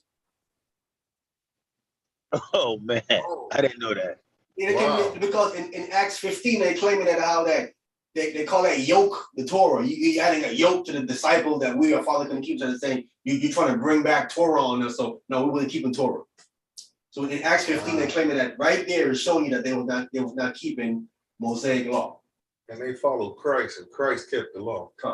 Yeah, that's what I'm saying. Okay, wow, that's crazy. Yeah. They claim listen, they try to claim that Paul didn't keep Torah, then he showed that Paul kept animal sacrifices, he killed animals, he kept the high holy days. They try to say, well, ain't nothing wrong with Paul keeping a custom. And if you're a Hebrew, if you're an Israelite, you want to keep your custom, nothing wrong with that. But the problem is when you're trying to mandate it to other people that they have to keep it. That's what the problem is. You're falling from grace. You fall from grace when you start doing that now. You become a Judaizer. You're pushing some people they ain't supposed to be doing. What kind of nonsense? What kind of nonsense is that? So, in other words, so you have a group of people in the body of Christ, right? You have Israelites and non-Israelites, right? The Israelites are keeping their customs that they say they have to keep. Because according to Torah, you have to keep it. But then you also have a non-Israelite body of Christ that don't have to keep it. Okay, hold on. Man, I just got confused. Okay, look. Okay, unconfuse me if you can. Wait, so hold on. This guy, Vocab Malone, I'm pretty sure Elder Mike believe that the white people over there in Israel are the real Jews, right? I would say I don't know what Elder Mike, maybe Vocab Malone. Okay, but my thing is the people who they believe are the real Jews are still keeping Torah to this day. So where are the Jews that's not keeping Torah? You know what I mean? Who they think that's not keeping Torah? Where are they today? You understand what I'm saying? All them Jews ain't keeping Torah. No, we know they're not keeping Torah. I'm saying we know they're not keeping Torah at all. But I'm saying according to the people over there in the land, like those so-called Orthodox Jews that they think are Jews, they're thinking they're keeping Torah. You understand what I'm saying? So where are the Jews that were getting taught not to keep Torah? Where are they? That still believe in Christ. You understand what I'm saying? They are dispersed abroad, but they don't know who they are. Okay. Yeah, because all they say that they're Judah and Levi. Judah and Levi. They don't even say Benjamin. They say Judah and Levi all day long. We're like, where's the other tribes at? They're like, they dispersed abroad. We don't know where they are. So you said it says that they're lost. So they lost. We don't know where they lost. So I mean, man, I hope, man, this is crazy. I just got understanding on something. So basically what they're saying is Christianity came and hijacked, basically like took over. Facts. Christianity Christianity has now replaced the Israelites. They're the real Israelites. They call them now the Israel of God. Is not a church. Oh, spiritual Israelites. They're not a real Israelite. The ethnic, man, they're not Israelites. The church is the real Israelites. They're the real Israelites. That's what they teach now. But you don't have to follow Christ or the Torah. You can just well, you gotta follow Christ, the law of Christ, because they call it. You gotta follow the law of Christ. But you gotta follow Mosaic law. No. You know what, to be serious, and you know I know them fake Jews over there in Israel, but I can understand why they it's a law over there that you cannot go over there and spread the gospel. Like you cannot come over there and teach the Bible in Israel, in Jerusalem. You can't teach Christ. It's a law. In a certain area, you can't. No, in a certain area over there, you can't teach that. And I can see why they got that, because they probably think these white people over here crazy. Oh yeah. course. They stole their identity. They know we the real people. So they thinking these white people over here are really crazy because they stole our identity, calling themselves Israel, and then trying to go over there and teach them. Right. That's crazy, man. Right. Trying to teach them about their traditions, their culture, right? As they think they think they're the real Israelites. Mm-hmm. They're like, man, y'all crazy. We don't do that. They will tell you the Messiah is not came yet. He ain't come yet. Like, man, you talking about Jesus? No, he is not the Messiah. He's not the Messiah. He ain't come yet. And is it true that they suck? They I don't want to get explicit. Like when they circumcise the kid, they gotta basically suck the blood off of him. I heard that before. Those ones and wear all black. They do that. Mm-hmm. That's why when you go over there, those people don't know written Torah at all. They know Kabbalah and Mishnah. Written Torah. They don't keep that. They don't do that stuff. All that rabbinic stuff that they're talking about, most of them they don't do that stuff. They're not doing it. It's too much to do. Can't do all that stuff, bro. You can't walk too far on the Sabbath. You walk too far, you violate. They man-made Shabbat rules. Yeah, all these ridiculous rules. Yep. You can't drive on the Sabbath. You can't heat on the Sabbath. You cannot make clay on the Sabbath. You can't anoint someone's eye on the Sabbath. All the stuff that you can't do on the Sabbath. Christ was violating all their man-made rules. So they really hated him. The man that he heated with the blinded eyes, oh my God, it was hot with that one. That was bad. He broke all kind of oral Torah doing that right there. I was mad at him for that one. They probably wanted to kill him. They did. It was mad. It's like, well, who healed you? I don't know. I couldn't see. He healed me and left. I went out. They say he ignited my eyes. He told me to go down to the pool and wash, and I did, and I came back seeing. So I never actually saw who he was. Like, well, you making it up. We don't believe you. They called his mother and his father. His father said, yeah, that's our son. He said, yeah, he was born blind. For a fact, he was born blind. And how he see now, we don't know. He said, well, ask him. He's grown. He said, well, I told him I didn't see the man that healed me. He anointed my eye, come and go wash in the pool, and I did, and I came back seeing. Him though, I was blind. So they didn't know who he was. But then when he saw him later, Christ talked to him and told him. These incidents tell you that these people became followers. Okay. If he was born blind, he oh yeah. Walking with the phone in their pocket.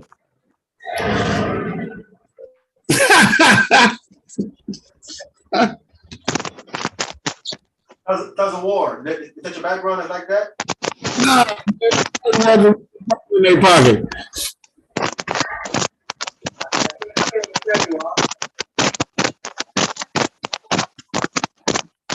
Does a war.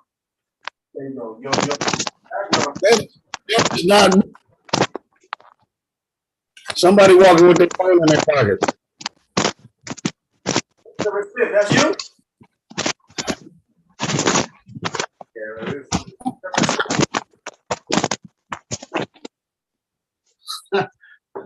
Till Service Smith is phone beating that microphone up. Yeah, I'm sorry, I cut it off. Microphone eating chips or something. Extra sense. Over there eating Cheetos and some over there eating French. Hold on to that bag of Lays. Yeah. All right. So from there, let's get another one here. Let's get Romans chapter 7.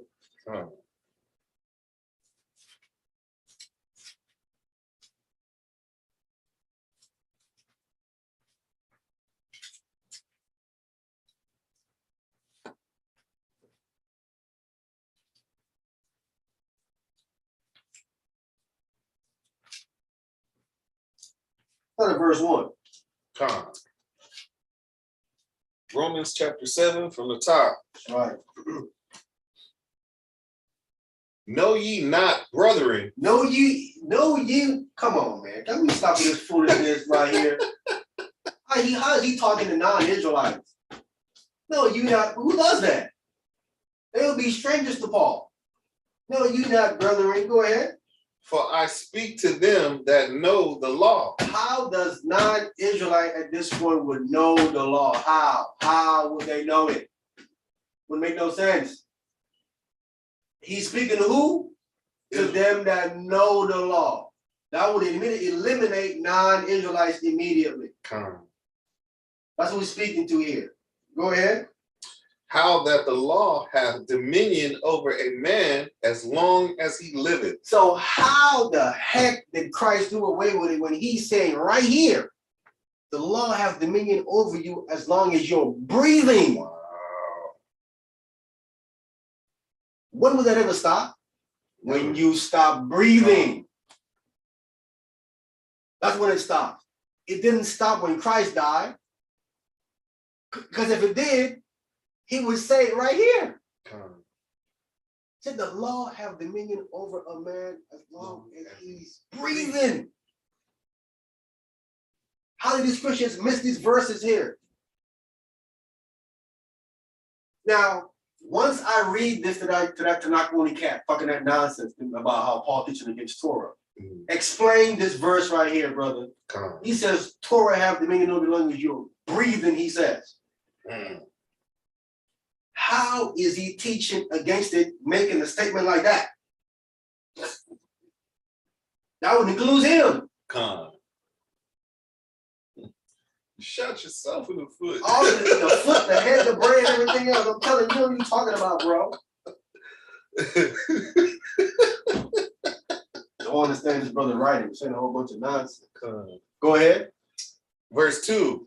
For the woman which hath an husband is bound by the law to her husband so long as he liveth, but if the husband be dead, she is loose from the law of her husband.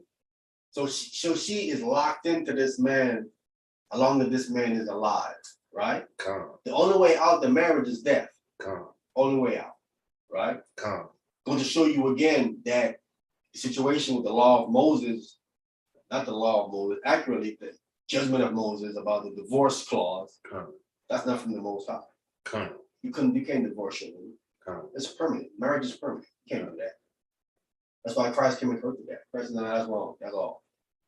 That was done because of the hardness of your heart. You're not listening. He allowed you to do something that was not lawful to be done. Because you don't want to listen. All right, go ahead. Verse 3. So then, if while her husband liveth, she be married to another man, she shall be called an adulteress. Go ahead. But if her husband be dead, she is free from the law, so that she is no adulteress, though she be married to another man. Right, so all the words you can go on is that man is dead. Otherwise, she's bound to him. Right? That's why Paul says that if the unmarried leave, they unmarried. They don't marry. We won't get nobody. But that man is dead. Then you move on from that point. That's why this is how important it is. You got to take the time picking the mate. Because this is permanent. You don't want to measure someone that doesn't work, and now you got to remain single or get back with him again because you bound under the law. You don't want to do that. You got to take your time and make sure this is the person right here. You cannot jump into it like that. That is no jumping into. Let's take the time. Make sure. Go ahead. Verse 4. Wherefore, my brethren, ye also are become dead to the law by the body of Christ, that ye should be married to another, even to him who is raised from the dead, that we should bring forth fruit unto God. That's right. Wherefore, Wherefore is so too, right? He's not comparing what he just said just now about a woman being married to a man. He's not gonna do some comparison here, right? But you're not gonna get it unless you go into these Greek words. So he says, so too, my brethren, right? Ye also are become dead, right?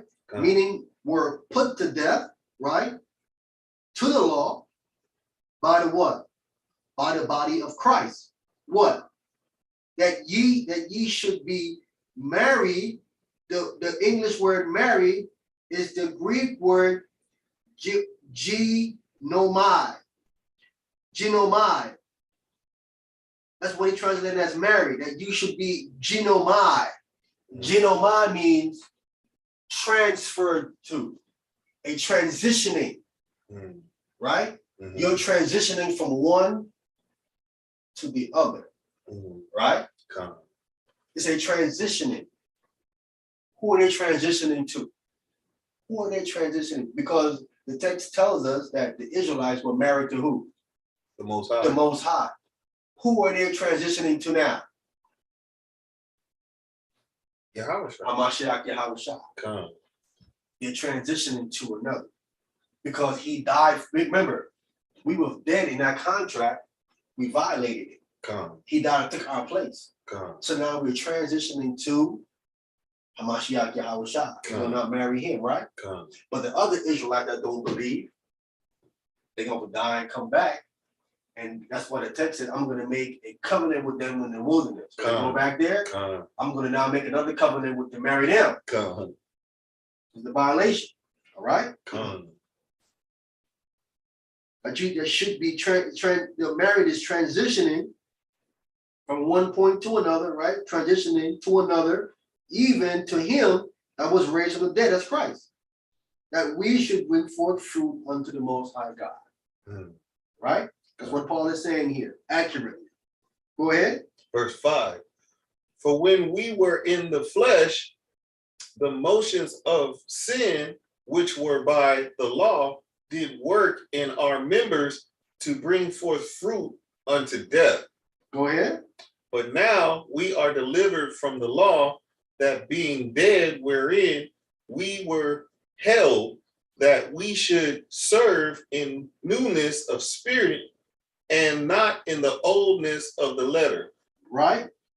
So now, but now we are delivered from the law, meaning the penalty. Right? Because remember, the first verse says, the law have dominion over you what? As long as you live it. As long as you're alive. So you're not delivered from the law. You're delivered from the penalty of breaking it. The judgment. Why? Because someone took your place. That's why. It's the only way you're delivered, because he took your place. That the dead wearing that being dead, because we were dead there, we were dead. Meaning that we had a judgment coming of death. We was in violation of the contract. We were held that we should serve in newness of spirit and not in the oldness of the letter. Okay? Go ahead. Verse 7. What shall we say then? Is the law sin? God forbid. Nay, I had not known sin but by the law, for I had not known lust except the law has said, thou shalt not covet. So the law is giving you knowledge of what you're not supposed to do. You can't do away with that. All right? Go ahead. Verse 8. But sin, taking occasion by the commandment, wrought in me all manner of concupiscence, for without the law, sin was dead. Right. So it says for sin, which we're going to call that disobedience. For disobedience, taking occasion, meaning taking opportunity, right? By the commandment, wrath or worked out, in me all manner of concupiscence, meaning lust, all manner of lust. It ain't just one thing. Right? And it says, for without, meaning apart from the law, sin was what? Dead. Sin was dead, meaning sin was dead, meaning dormant. Not dead meaning dead like dead, but dormant. It was asleep. Right? Go ahead. Verse 9. That's a slack here, but where are we? Romans chapter 7, we just left verse 8. Okay, thank you, brother. Verse 9. Go ahead. For I was alive without the law once, but when the commandments came, sin revived. See that? Remember he was dormant. So but when the commandment came, sin what? Woke back up. Right. It revived. It was dormant. He woke up like, oh. Go ahead. And I died. And put you to death. Whoa. Woke up and put you to death. Go ahead. Verse 10. And the commandment which was ordained to life. The commandment was ordained to give you eternal life. See that? Paul is saying right here that the commandment was ordained to give you life. They're trying to say, no, it's not. He says it right here. The commandment which was ordained to life, he said. Go ahead. I found to be unto death. He found how can you find something ordained to life? How can you find it to be death? Because you're breaking it. You're getting judged by for breaking it. But it was literally ordained to life. Hey, Amayan, the danger in this that I'm understanding is that, let's say you don't know the law. You don't even know say you don't know the law. You just sinning. You don't even know you're on your way to hell. But then when you get it realized that, yo, I'm breaking it, now you got to try to keep it so you can come to life. But if you just acting like it ain't no law and you just breaking it, you dead. You see what I'm saying? But when somebody show you the law, then you like, yo, I need to stop doing this, that, and the other. You see what I'm saying? So if these cats going preaching the gospel and they ain't showing the people the law and commandments, it's like, yo, just come to Christ. They come to Christ, they know the Messiah, but then they still breaking the law. So they still dead. They never even come alive. Never. Listen, there ain't no gospel without no law. There's nonsense of that. So this is why I would say when you're doing dead works, he would say, get away from me, I never knew you. Even though they was doing works, those works were dead because they weren't of life. They wasn't dealing with Torah. See, in the text tells you that there's power in Christ's name. You can cast out devils in Christ's name. You can do miracles in Christ because there's power in his name. Right? You watch them old demonic movie with them priests. I cast you out in Christ's name. So and so in Christ's name. The cross, because they know there's power in his name. Right? But that doesn't mean because you're doing that Christ knows you. You're just taking advantage of his name. Because his name carries weight. Does it not? There are certain people's name you can call on and their name carries weight. Even though that person might not even know you, who you are. But you mention their name. Right? Hey man, so and so sent me. I got you. You good. But the person you name don't even know you, but you using their name to get things to make things happen. But if that person found out what you did and knew who you are, like, man, I don't know you. Consequences. You working this over here. Look at mine. Get away from me. You know what I'm saying? That's gonna be. All right, go ahead. Verse 11. For sin taking occasion by the commandments deceived me, and by it slew me. So for sin again, which is disobedience, this is what it is. For disobedience, taking opportunity again by the commandment, deceived me, and by it slew me. What's deceiving you? Disobedience. Right? It's the same thing that caught Eve and Adam. So let me ask you a question real quick. So is this meaning that the the Torah that he feels, the commandments that he is dead to, or he has been dead to in following it. Is that the oral Torah? No, he's not dead to the written Torah. He's not dead to it, right? When he's speaking of he's dead to it, he's talking about the penalty because Christ had paid the price, right? Mm-hmm. He's dead to the penalty that's going to come their way because someone has taken the place already, right? Mm-hmm. Talking about that. Because remember, the first verse says, read the first verse again, Isaiah, what it says? Where we at? Chapter 7, verse 1. Know ye not, brethren, for I speak to them that know the law, how that the law hath dominion over a man as long as he liveth. Right, so Paul is alive, is he not? God. Have dominion over him, so he can't be dead. If you are dead to the law, it's because you are physically dead. God. It's the only way you're dead to it. But as long as you're breathing, you have dominion over you. You're not dead to it. So when he's saying he's dead to it, he got to be speaking of a different aspect of death, and that has to be speaking of the judgment because of Christ. He paid the price, right? So we're talking about the spirit. We're talking about the spiritual death. Spiritually dead at this particular time. You're talking about a physical. He's physically dead to the judgment, meaning that the judgment in the law of death is not going to come to him no more. Dead meaning dormant. It's gone. Okay, gotcha. Right. Because there's a law of sin and death that he talked about in Romans 8. If you walk according to the spirit, the law of sin and death got no power over us. Mm-hmm. Because of the life and spirit in Christ, because Christ resurrected, right? Christ stayed dead. He didn't stay dead. He came back in, right? And because he resurrected again, that's what's giving us that life.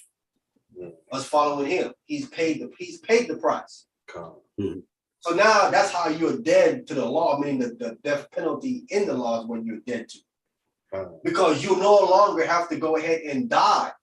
We was dead. Physically, I'm talking about Israel was dead as a nation. Physically dead. In the wilderness. Right. You're dead. Romans 6:11, I think said. Romans 6:11. We get that right quick? I'm there. All right, anybody want to take this? We'll take it. Go ahead, brother. Romans chapter 6, verse 11. Likewise, reckon ye also yourselves to be dead, indeed unto sin, but alive unto God through Jesus Christ our Lord. Dead unto sin, meaning you're dead unto the disobedience or the violation of the law. We're no longer there no more. Why? Because Christ has came and gives an understanding of the law. Right? Bro, so that means if you keeping it, right? This guys are crazy. If you keeping it, that's the only way you dead to sin. But if you breaking it, you're not dead to sin. Man. And sin bringeth death. See, they don't see the aspect of you being dead to sin means keeping Torah. That's what that means. Because sin is a violation of Torah. So if you ain't violating Torah, then you're dead to that. You're dead to sin. You're not doing it. That's why Peter was saying the things Paul was saying. Man, you know what I'm saying? His wordplay is really hard to understand many a time. All right, let's get the last one here. Verse 12. Romans chapter 7, verse 12. Wherefore the law is holy. The law is what? Is what? The law is holy. Wait, the law is, wait a minute, I thought we wasn't under that. The law is holy. What? Go ahead. And the commandments holy and just and good. Now, who in there right now will get rid of that? If it's all of those things right there, get rid of it. And you gonna nail something that's holy and good to the cross? And just. Wow. Let's get rid of that. That's just, holy, good. Nah, get rid of that, man. Sound like something Aleister Crowley would say. Yeah. That's something Satan would say. Satan would say, get rid of that. What? No. You want injustice and murder and all that? Yeah, keep that. That's Satan. Get rid of that. Wow. And get rid of that and do as thou will. Right. Good. Oh, whoa. God, Right. that's a good one. Oh, man, no. You're a God. You talking about, bro? Woo. You're a God. Woo. Got to follow that. Ashe. You're a God, man. The ancestors. Wow. Right. Go ahead. Verse 13. Was then that which is good made death unto me? God forbid. Question. See that? It says, was then that which was good, was then that which is good made death unto me? Oh, it's made good. God forbid. How is that death unto you? But God forbid. Go ahead. But sin, that it might appear sin, working death in me by that which is good, that sin by the commandments might become exceeding sinful. Clearly. Mm. That inherited disobedience. Right? That's that inner battle. God. That inner battle you have inside of you with what Paul also called the old man. Mm. That old person inside of you, that old person. See, that old person, he wants to do his own thing. God. He ain't trying to do what the law says, God. right? God. What you saw Will Smith do? Who was that? That's that old person. It's that old dude. Wow. Wow. Where? That dude ain't exerted that kind of behavior in his whole entire career unless he was acting. The Fresh Prince ain't never displayed that kind of hardness. The only time, there's 3 times in his career that he's come out of pocket. Now, I get it, but that seemed more like doctor in between man and not very beginning man on Will. Like that wasn't that dude's career and behavior in the beginning. That's a war. I understand. He's talking about when you get to know him as the Fresh Prince, the rapper, and stuff. This guy was talking. I forgot who was saying that. This guy's because he said he knows Will Smith. He says it was the guy from 5150 from Corey Holcomb. Corey Holcomb. Corey Holcomb said he says I'm not going to disrespect those goons that grew up with the Fresh Prince. He says I know there's some goons that you grew up with. Mm-hmm. Some murder. Mm-hmm. I can respect y'all. Y'all gonna tell him what he did was wrong. Mm-hmm. He's telling the goons that this dude grew up with to tell him what he did was wrong. Mm. So he's saying the Fresh Prince grew up amongst thugs and gangsters and murderers. Mm-hmm. Bro, he from West Yeah, he Philly. grew up in Philly. He's from Yeah. West Philly. But that's what I'm saying to you. Yeah. He used to be affiliated with that kind of stuff. Maybe Yeah, I mean, you know, he wasn't. yeah, but I mean, you know, Because of war. He wasn't born. yeah. Was he born good? Well, I mean, considering as far as the Bible's concerned, no one was born good. Okay, so are you saying he did nothing wrong growing up? He didn't beat somebody up, slap somebody over the head, nothing like that? Never? You say that last part? You saying he never beat somebody up or slap somebody or something like that growing up? Yeah, I said I got three incidences in his career where he's laid some hands. Okay. But I mean, he laid hands on people that weren't gonna lay hands back though. That don't count. I got Con. We agree there. We agree. But I'm saying when he slapped Chris Rock, that's the old person because he's saying that that's not him. He's about love. That's the new person, right? Oh yeah, he totally contradicted all of that when he got up there to receive that award. It was just like, come on, bro, like, really? Huh. So Well, yeah, y'all seen him slap the white boy for kissing him, right? That's his second time slapping somebody now. That's the second one.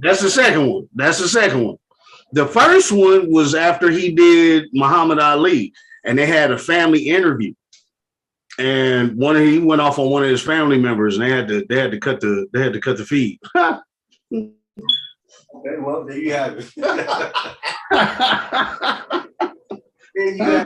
That's not the first one. That's the first time, okay. And he slapped. But I mean, you know, there's something that Will said that is totally plausible. Anybody that has done any form of acting, you have to get in the character. Some of those characters are so befitted the actor, it's hard to get rid of it. You know what I mean? Like I've seen some dudes like, who's that dude? You guys remember Menace to Society? I mean, not Miss Society, Boys in the Hood. Remember the dude that slapped Doughboy and took his football? That dude is a borderline buster. I went up to that dude just to get his autograph, just to give my appreciation, to say, man, that's cool to see one of our faces up there. You know that dude locked the doors on me? Lock the doors on you? What you mean? Oh, listen. I was not in that place. I totally wasn't walking, but I almost robbed him because of it. I was like, bro, like, really? Like, I'm coming to give you props. He literally hit the door locks on me. Oh, okay. So he was in some kind of little, okay, gotcha. Yeah. I was like, man, what's all that I seen on Boys in the Hood? Oh my goodness, actors. So, and some people get into it, man. Will's been chasing aliens and boxing and fighting all kind of old business, bro. You can't expect that somewhere along that man's life, he don't believe some of that stuff. You know what I mean? I can only imagine what sitting at the dinner table with schizophrenia looks like. Man, I know you can't have that bowl of rice. Man, why you hitting? Because I'm Muhammad Ali. They're like, man, you are Will Smith. You need to knock it off. Just sit down and have a bowl of cereal or something. Calm down. I just believe there are a lot of demonic forces around that industry, bro. And there's no way in heck them demons wasn't jumping all over that Oscar ballroom. And we'll open the freaking door. I mean, that's what happens. That's what happens when you allow sin in there just a little bit and you give them a little crack. I can agree, but the whole that character that you're talking about, Mm-hmm. that character, he couldn't have done that trying to promote his two daughters. They wouldn't have got nowhere. Right? He couldn't go around slapping people. What do you mean? What do you mean, huh? He said that how that the character protect their family. What's it called? King George, what is his name? The father. Here come Richard. Yeah, King Richard. Richard. Trying to get his daughters into tennis like that. If he was going around slapping people, they wouldn't have got no opportunity. No, but now what wasn't completely expressed about is Richard was going to go back to put in that dirty work. And the plan got thwarted because those dudes he went back to go find, he found them driving. And he went back to the car to go get he was sitting in the car with a pistol. Because he went back to the house. They was trying to keep him there, right? So it's in there. It just, the man was getting ready to defend his family. You know what I mean? But I'm saying if he actually did that though, Taz of War, if he actually carried it out. I think it was the Lord on that one that intervened, because he was definitely on his way back to go take care of that business. I would agree, but I'm saying I'm speaking of the fact of the act actually being carried out. If he'd actually carried that act out, his two daughters would have been done. They'd have been yeah. Okay, I get what you're saying. Right. Mm-hmm. They would have been, that would have messed them up. They wouldn't have been right mentally. No. And he would be in jail. Yeah, God. Stuff like that. They would have made it as far as they did. You know what I'm saying? So him saying that, I understand what he's trying to say, but that doesn't apply. That character had that tendency in him, but he didn't actually really do that. Like you did. He actually slapped someone, bro. So wait a minute. Will Smith played that character, the Serena and yeah.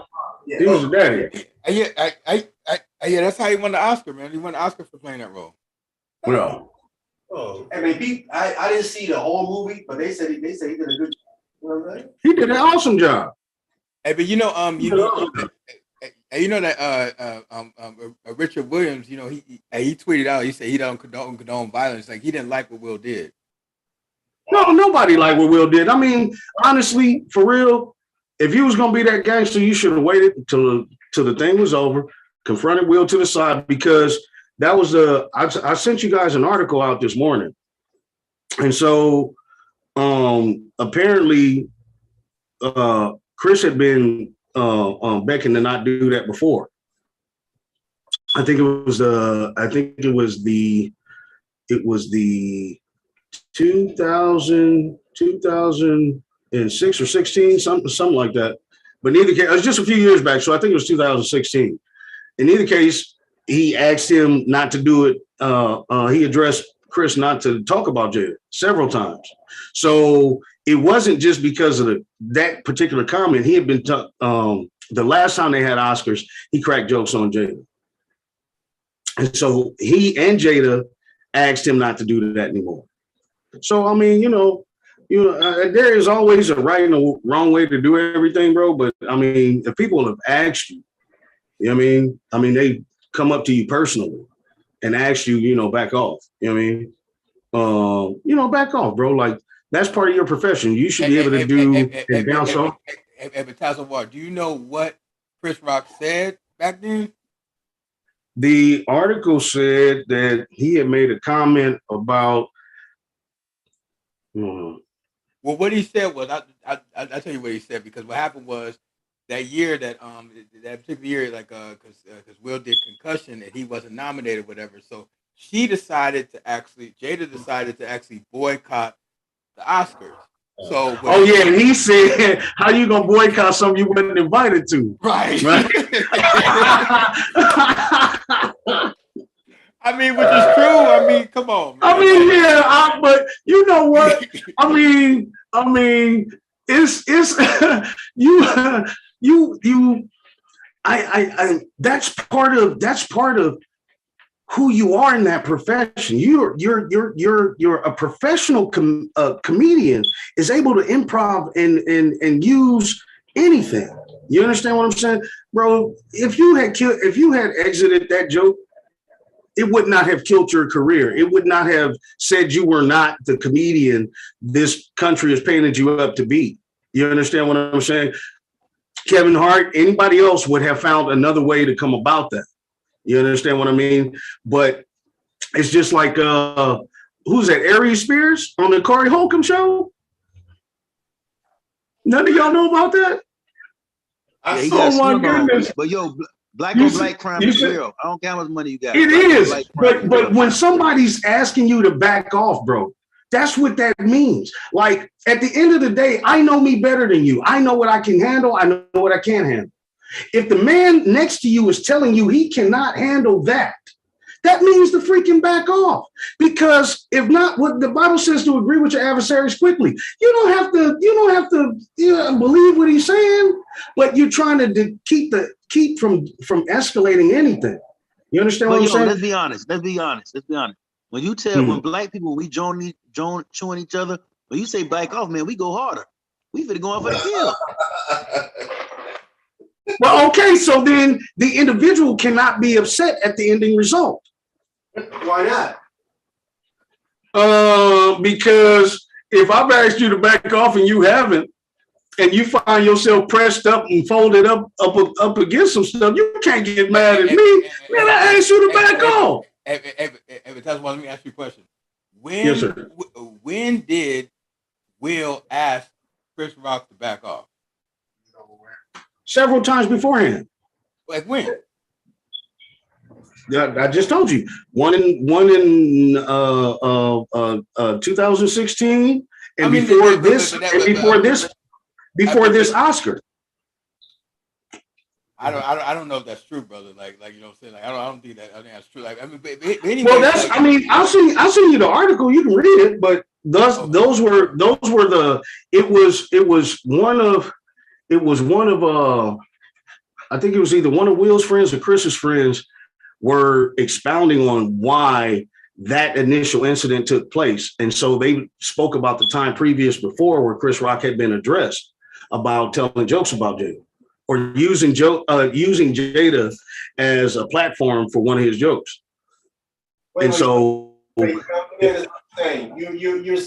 that Chris Rock read this article that said for him to back off? That he had been addressed by Will and Jada to keep Jada out of his jokes. You say this was in an article that said this? The article said that Will Smith and Con, I read it. Yeah, Con, I was reading it this morning. I can see that article, bro. I ain't no one talking about that at all. That he was. Yeah, no. I'll send it to you. That man, I've been getting articles on that. Everybody been talking about that. So Chris Rock brother said they gonna introduce Will to the rest of the Rock brothers. That's right. Rock Nation. Yo, Hey man. Will is corny, man. That guy's corny. You think how many jokes been done on Bill Cosby? Bill Cosby and Bill Clinton. That's what I'm talking about. And that's the president. You know what I mean? People joke on him. So this guy, comedian, that's what he. Yeah, but you ain't got to worry about Bill Clinton walking up on stage and slapping one of his constituents in front of the public people.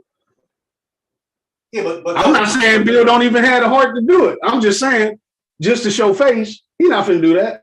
The war. Even if he told them, told them to back off, right? And he didn't back off. That is not how you handle it, not backing off. Right? Well, that's what Denzel and Tyler Perry were trying to explain to him. You know what I mean? If all things being said fair and equal, Denzel dead in that whole thing. You know what I mean? He pulled that man to the side. But somebody should have grabbed him when he walked, but it was so nonchalant. They figured, we just, maybe going up to go give a hug, such, because he played it off. Because at the beginning, he was laughing, right? But how does that work with backing off when you laughing at the joke too? Hey, man, I get it. I totally get it. All I'm saying is his addressment was foul. He should have waited. He was gonna be man enough to walk up on national TV and play gangster. Because you got some people in that stand, bro, that's really about that life, and Will ain't that dude. I'm saying is, if you're going to address that man, because you have addressed him several other times, then you do it out the public view, just like you addressed him out of the public view for not telling the joke. And then I holler at you. But you can guarantee, man, that couldn't have been me, bro. Or you'd have had to see me at the end of that. I don't care what you was wearing, Brooks Brothers or something, but we was finna tear all that up. There's no way you finna slap me in public. Bro, you finna slap me, period. There you go, man. You're escalating a situation that's already bad already, something more. What you mean? You turn the other cheek, bro. You said turn the other cheek? No, I'm saying you retaliating going to make it worse. Well, no. I said the addressment. Had the man had come and addressed it then, it might not have come to a slap. You understand what I'm saying? What I'm saying to you about the whole, if I told you to back off, right? And then you did a joke, you didn't back off, right? Mm-hmm. By no means would I laugh at that joke because I would have told you to back off. Mm-hmm. And you I'm not laughing at nothing you say along those lines, right? Because I told you to back the heck off, right? And you didn't. But then when you went there, I laughed at it. You see what I'm saying? So I'm saying if he told him to back off and he didn't back off and went there, why are you laughing? Because I honestly, I don't think he was tethered by the comment. I think he was tethered by the expression of Jada. Facts. There you go. So it wasn't about him back and forth, about his life reaction to the joke that triggered him to do something. So it wasn't that he was offended behind it. Right. his wife was, and that made him do something out of character, right? Come. So he can't go ahead and claim and say, well, I told you to back off and you didn't know. You laughed, so it couldn't have been that. You enjoyed the joke. You enjoyed too. the joke yourself, and then Yeah. wife kind of like triggered you to do something. So that's where the issue is. The issue is your wife's reaction is the cause of this whole slap right here. Well, that's why dude said, I wonder who's really wearing the pants in that family. Well, That's why that comment came out like, oh, I mean, shoot, man, you know. We all know that. They have had a very, very crispy, rocky roadish marriage between them two. So, Bro, that was way more than that. Crispy, burnt up. You know what I'm saying? yeah, oh yeah. That's what Pastor said. Pastor said he was probably broken up because you know she throwing Tupac all in his face, so he'll never feel like he'll amount to that status. He was like, man, I said, yeah, bro, but he took on that Pepsi challenge. You understand what I'm saying? So if and I understand, man, listen, I understand a freaking deep-rooted to the point of obsession type of love, bro. You know what I mean? And we will do and have allowed a number of things that on average, there's no way I would have allowed anybody to do anything similar. But Will has allowed he has persevered over a number of things. He could have, you know, killed that marriage over. You know what I mean? So that dude is cuckoo for Cocoa Puffs over that shit. I agree with you. I agree with you. You know what I'm saying? Hey, but look, look what it's causing him now. Now he's paying. Now he's paying for it. You know what I'm saying? Yeah. And this is a hefty price he got to pay. This is a hefty. Oh yeah. This is huge. This is. Are you kidding? In their industry, this is huge. You don't disrespect the white man stuff. You can disrespect your own people stuff, but you don't come into our backyard and pull no business. No. Yeah, no, they ain't having that. They don't care how encircled you are by the industry. Man, they'll kill all that. And you seen Bradley Cooper hop up and try to console him too? No, what'd he say? He was there with Denzel and Tyler Perry. Yeah. Oh, was he? God. I'm just saying, during the commercial break, there was some footage of them like trying to like, you know, calm him down, you know what I'm saying? Yo, how sick is it that they console him and nobody console Chris? I mean, that's crazy, bro. Well, because majority of the Oscars knew Jada had alopecia. Chris told TMZ he didn't know she had alopecia. Kind of figured that. But the whole Oscar knows? How you don't know? Bro, I'm telling you, I could have figured Chris didn't know she had that because he would have said that joke, bro. I'm saying the way he's saying it, he didn't know she had that problem. Because no. When he answered, he said, "Keep my wife's name out your mouth." He said, "I will." So no. I'm saying when he said Jada, I love you. It's what he said. It's thought of by him saying that. Jada, I love you. Right now, if he knows she have that problem and affect her, he would not have said that joke because he is. I don't 100% buy that because if he's been addressed about telling jokes about her before, whether Will is in full agreement or not, the joke is about this chick. So if anybody's bothered the most, it should be her, right? But if you have been addressed by him and her to keep her out of your jokes, but you choose to do it anyway, that says that. Wait, Tazawar. Wait. You giving the comedian ammo. Like coming if he don't know that you do have it and you show up to the awards and in the front row. You're in the front row too. And just giving them ammo. I can't. And he's nominated for an Oscar, dude. Like, you know what I mean? Come on, bro. Like, you know what I'm saying? Like, Come on. But if then how come he just couldn't crack the jokes about Will? Will could have took that. Bro, you know how many mama jokes we talk about growing up? We get Bro, told you know how many, mama jokes. you know how many people are in defense of those? Yeah, but I'm saying like this. Think of how we grew up, bro. Your mama could be on crack, your daddy could be whatever. Man, them kids gonna chew your parents, chew your brothers. They gonna chew everybody in your family but you. It's comedy, it's jokes. But when you ask, like, I've been at the low totem pole of those jokes. I wasn't the bagger back then.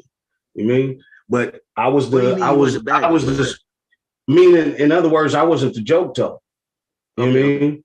Like, I wasn't the one to keep things all funny like that. I was the butt of the joke.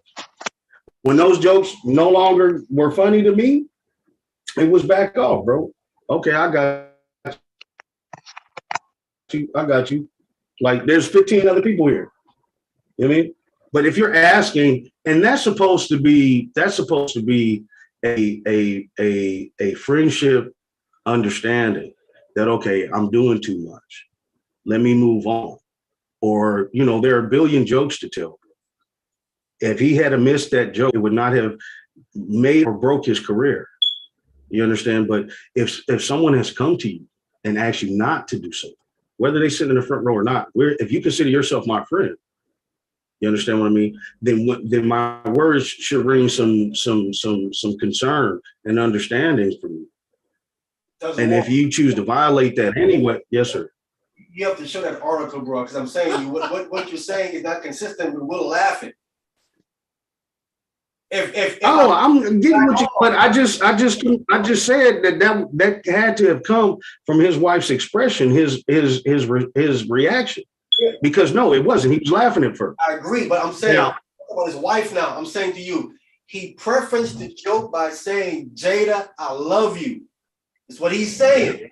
So I'm saying to you that he didn't know she had that medical condition. He didn't know it, because if he did, he wouldn't have went. Something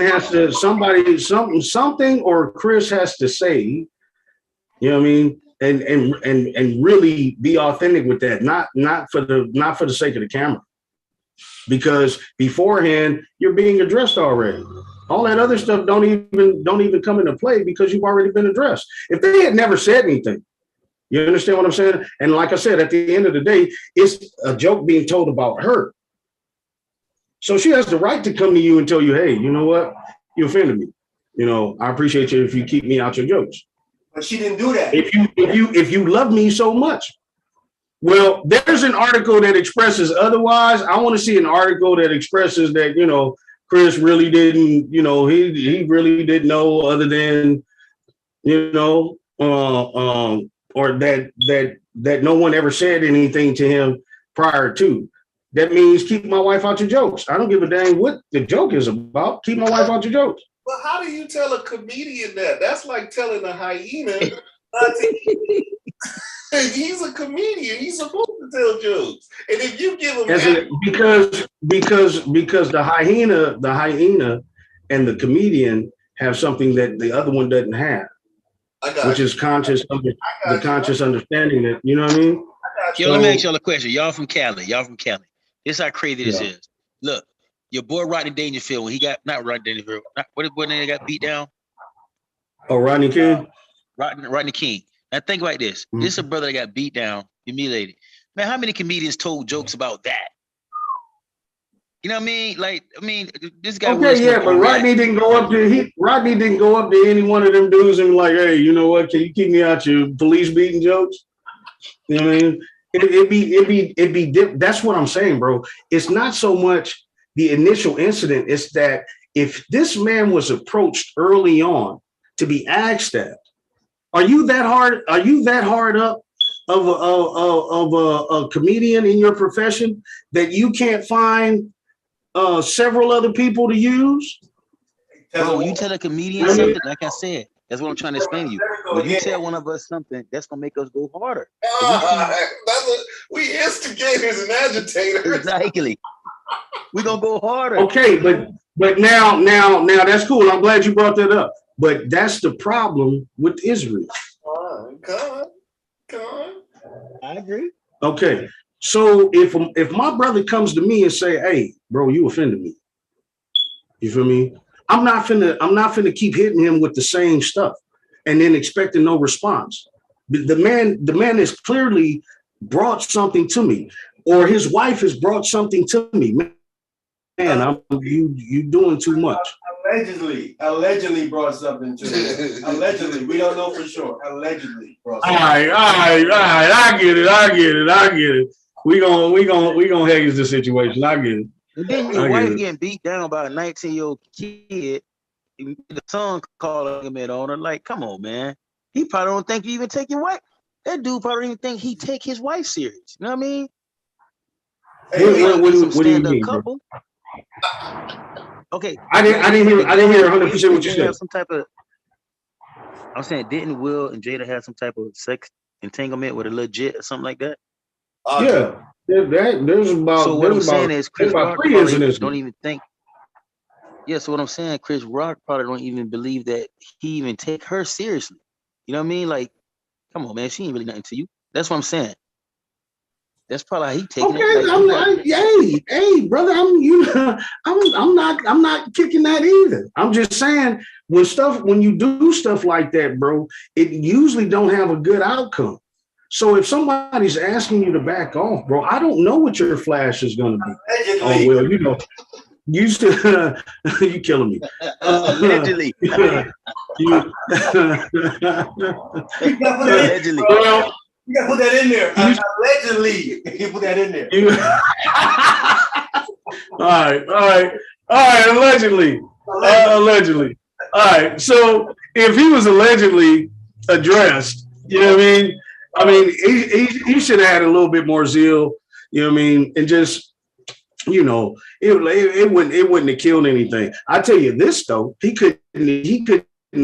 was very, I have my hats off to him for being professional enough to pull off the remainder, because you could totally tell he was shook up. Yeah. No, he didn't press charges on him. That part of locked him up. He could have pressed charges on him, but I definitely sue him. I would sue that guy. He gonna give me some of that Independence Day money.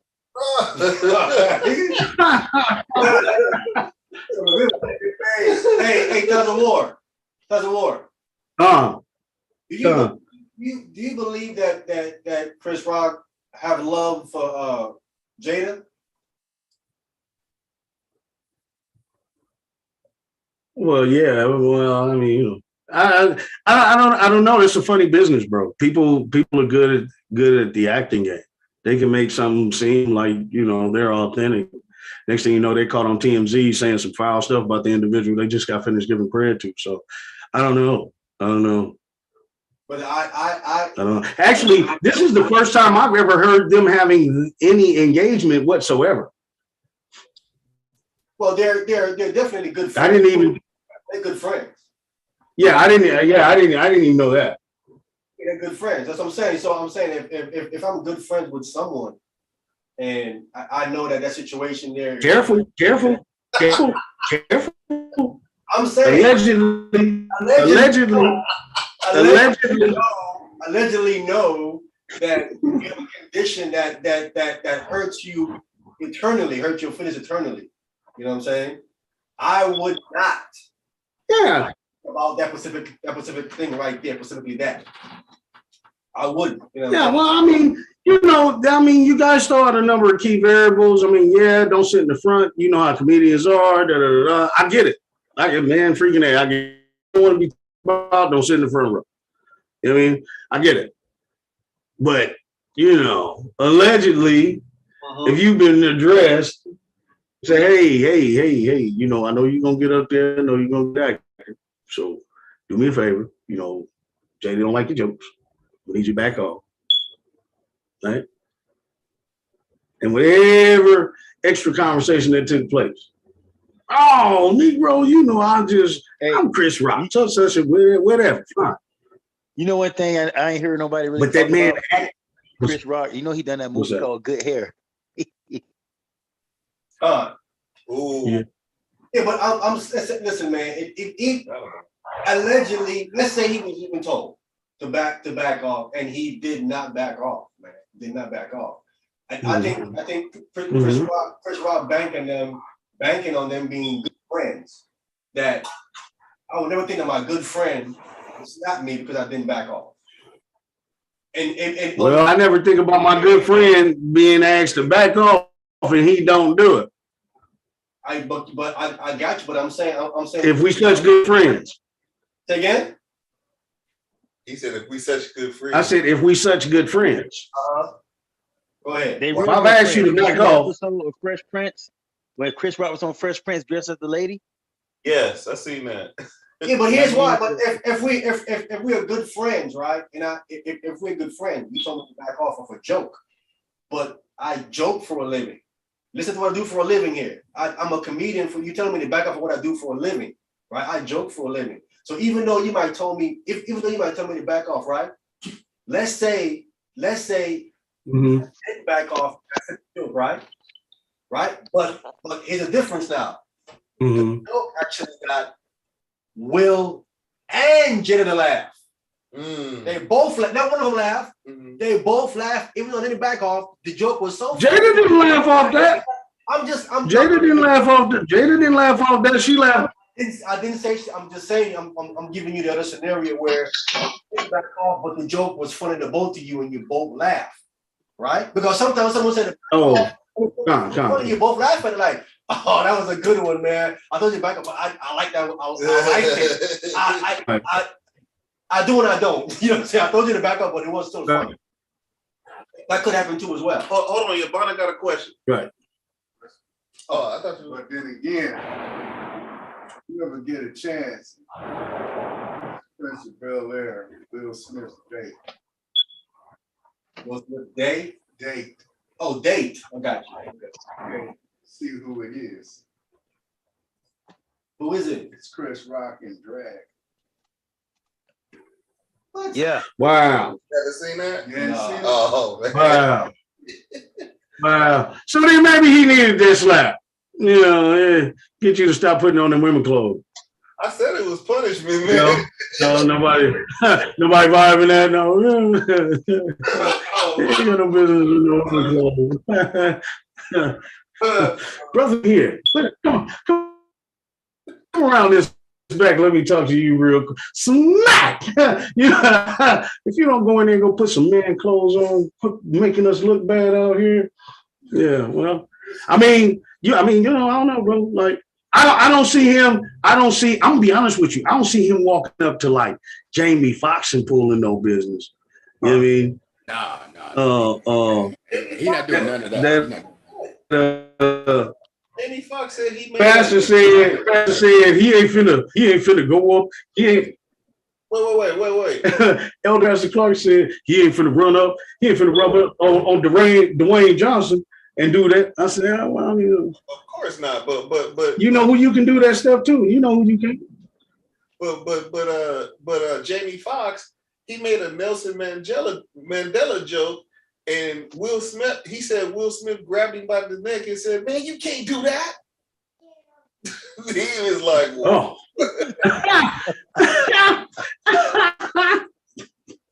Will the Debo of the industry? Is that what you telling me? Will is the Debo of the industry.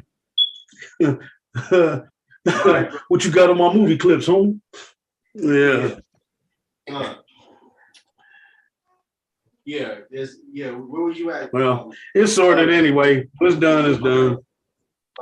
Romans chapter 7, verse 14. Repercussions and cancellations. Romans chapter 7. Where were you at? Verse 14. 14. Everybody there? Romans 7, verse 14. But we know that the law. Oh my goodness. Say it ain't so. Go ahead. But I am carnal. So go ahead. Sold under sin. Carnal. My bad. I'm carnal, sold under sin. Go ahead. For that which I do, I allow not. So for the right thing that you're supposed to do, you ain't allowed that to take place. Go ahead. Can I with Will? What he's supposed to have done, he didn't allow that to happen. Go ahead. What I would that do I not, but what I hate that I do. For Will did. What he hated, he did. Go ahead. Verse 16. If then I do that which I would not, I consent unto the law that it is good. Verse 17. Now then, it is no more I that do it, but sin that dwelleth in me. Disobedience. That's inside of you. That don't want you to do that. That's that fight. Right? Because Will has been trying to be or portray or become a better person.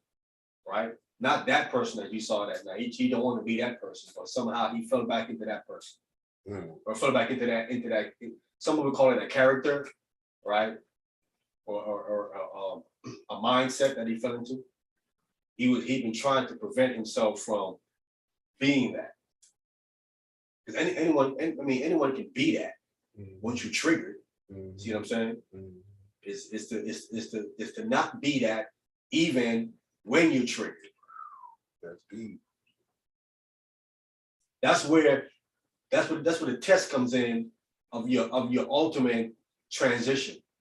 You have not actually made a change until the test comes to see if you have.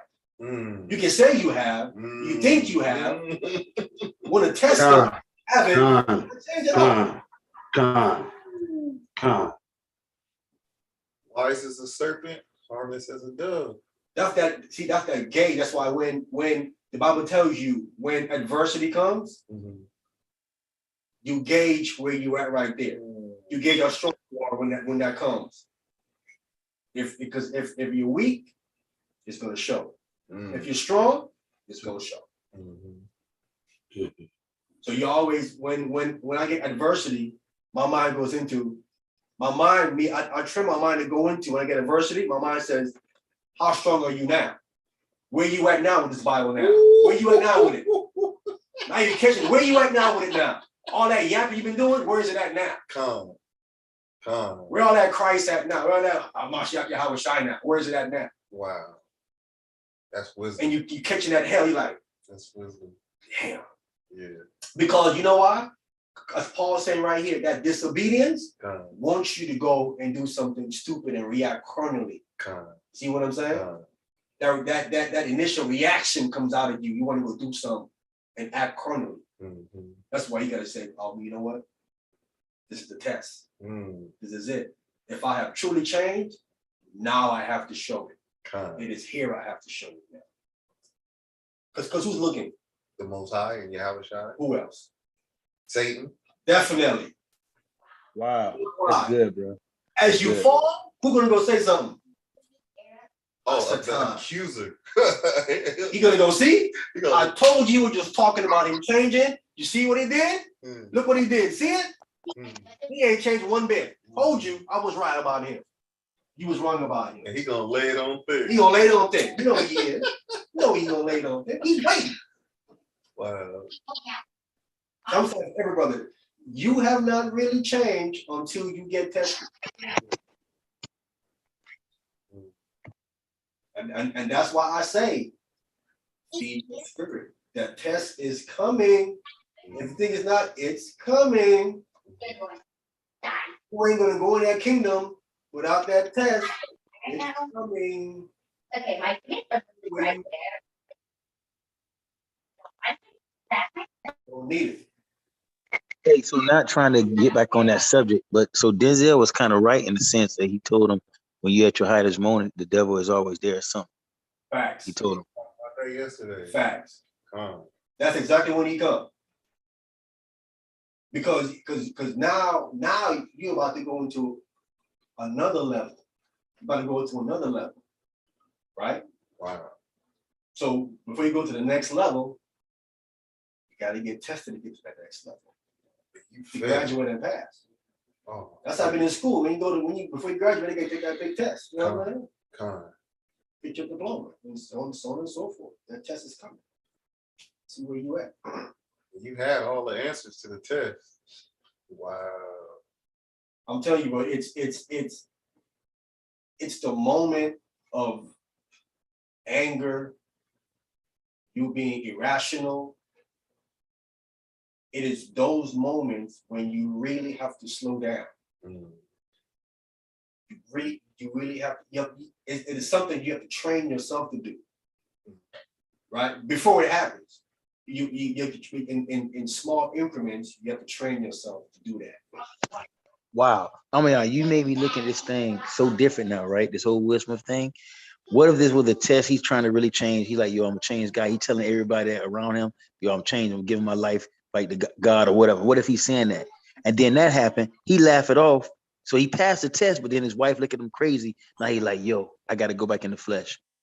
You see what I'm saying? It could have easily happened like that to him. He was saying that too, though. He was saying that. And I was like, no, it's contradiction.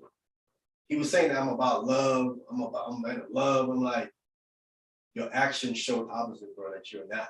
You're saying that now, but your action is saying no, right?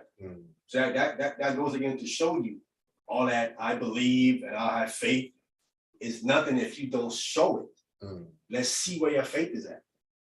You can't just be talking about you believe. You gotta show you believe. It's gonna come down to it. So I hope, but most people in the world, their takeaways all wrong from that incident.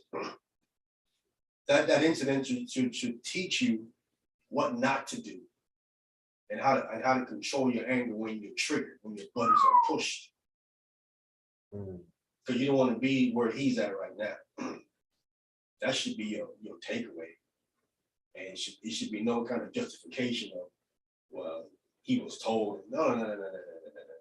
Because that's going to happen to you. The same person who tell the back off, the same person not going to back off. What you gonna do? Just beat them all up, smack them all up. You know what I'm saying? You gotta be better.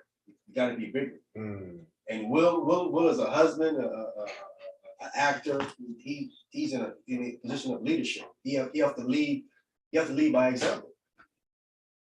He have to lead by example, bro. And he wasn't leading at that moment. All right, go ahead, brother. I'm at, we finished 18, we had 19. Romans chapter 7, verse 19. For the good that I would I do not, but the evil which I would not, that I do. Now, if I do that I would not, it is no more I that do it, but sin that dwelleth in me. You have that disobedience, that fight. Because when you're trying to be someone better, there's always a part of you that don't want to do that, right? And you saying to yourself, well, why? I'm doing this for us. I want to be a better man, a better human being. There's a part of you that don't want to do that, right? And the part of you that don't want to do that, what it does, it says this to you. When things happen, you gonna take that? You gonna take that? He's talking to you crazy. He's cursing you out. He's disrespecting you. You gonna stand there and just take that from him? See, it's playing on your manhood and your pride for you to do something dumb. You gonna sit up there and take that, and if you feed into it, you're gonna say, "Nah, I ain't taking that. I'm a man. You ain't gonna just do that to me. You ain't gonna just talk to me any kind of way you think this is." And right there, you lost the battle. The battle for Will Smith, you know, was lost at in his head. He lost it in his head. Her reaction fed into that old man, and he lost the battle in his head. Because I know that other side was like, nah, we can't go do that. But the other one was saying, talk about your wife. He dissed her medical condition. What are you talking about? He talked about her 2 years ago. What are you talking about? You ain't gonna do nothing? You must think I'm soft. You must think I'm soft. If you let that slide, Will, you a buster. You a punk. You let that dude slide right with that joke. Pop wouldn't have went for that. Pop, you know what I'm saying? It looks like that red table. It looked like that red table talk all over again, man. Pumped him all up and went up there and then did the wrong thing. Pumped him all up, but he lost the battle in his head. Ooh, which meaning he had the right information, but he ignored it. He did that other side over influenced him with all that other stuff. Man. Because you know what? He didn't have enough of the other side to combat that. Wow. He didn't have enough of the other information. He had a little bit, but didn't have enough. You see what I'm saying? And then think about the pep talk on the way possibly to the award show. Like, you better not let that nigga talk about me, Will. I'm telling you, if he say something to me tonight, you better straighten him. I mean, she could have been already in his ear. You can see the way Will was walking up to him. They will feel a battle going on inside of him to slap, because when he was walking, he was like, should I smack him or punch him? Because he's going real slow, right? You can see his brain is still working inside of him. Wow. What should he do? You can see it. When he's walking up to him, he's thinking, what should I do? What should I do? What should I do? He was thinking. I think initially he was thinking, I'm going to punch him. Then something say, no, slap him. Something, he had the battle all the way up there. Walking up there, losing the battle in his head. And he smacked him, and he walked away. And when he walked away, you can watch him again in expression. In his head, you can see it again. You messed up. Ooh, you messed up. All the way back down. You messed up. But then the other guy comes in again and said, no, you did the right thing. You did the right thing. That's right. You smacked him. That's right, bro. Tell him what's up. Keep my wife's name right there. If that other person in his head pumping it. Yes, sir. Yeah, all the time. And then not only that, it's that adrenaline. That adrenaline. When he walked up on stage, he had that adrenaline going through him, making him want to smack him. And then he smacked him, like he said. And when he walked off, he kind of felt like, oh, I shouldn't have done that. But when he sat down, that's that adrenaline popped right back up. It seemed like he's getting it off from her, you know. That's that old mentality. That old mentality was like, because the other mentality like, dude, you messed up big time. But that other mentality is still pushing him, it's still pumping him. And that's why when he sat down, he was cursing still. That mentality was still pushing him.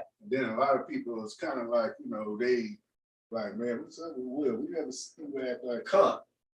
You know, listen, people didn't talk that what was going on with that. Nah, he didn't really smack him. I guarantee you, the people that was actually there and saw it live, they thinking that's part of a actor made up. Right. I guarantee you, because if they even thought that was real, they would have stopped it.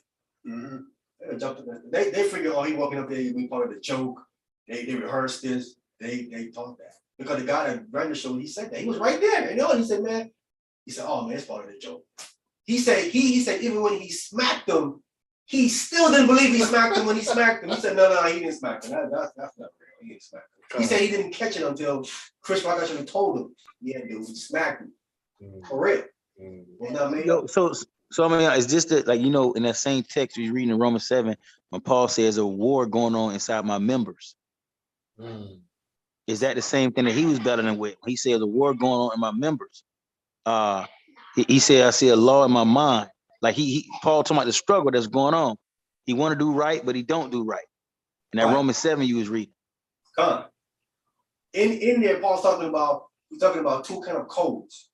He said, let's read it right quick. So I think in the next verse he read Isaiah. Okay.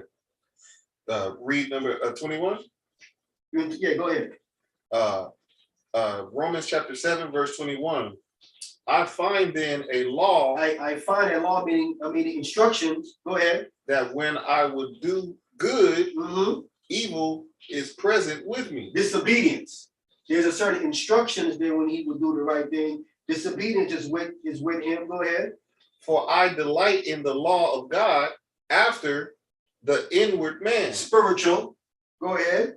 Verse 23. But I see another law in my members, warring against the law of my mind and bring me into captivity to the law of sin which is in my members. There it is. So there is two type of, there's a battle being, there's two kind of instructions going on within him. One's instructing him to do something wrong, and one's him to do something right. And it's which one you're going to listen to.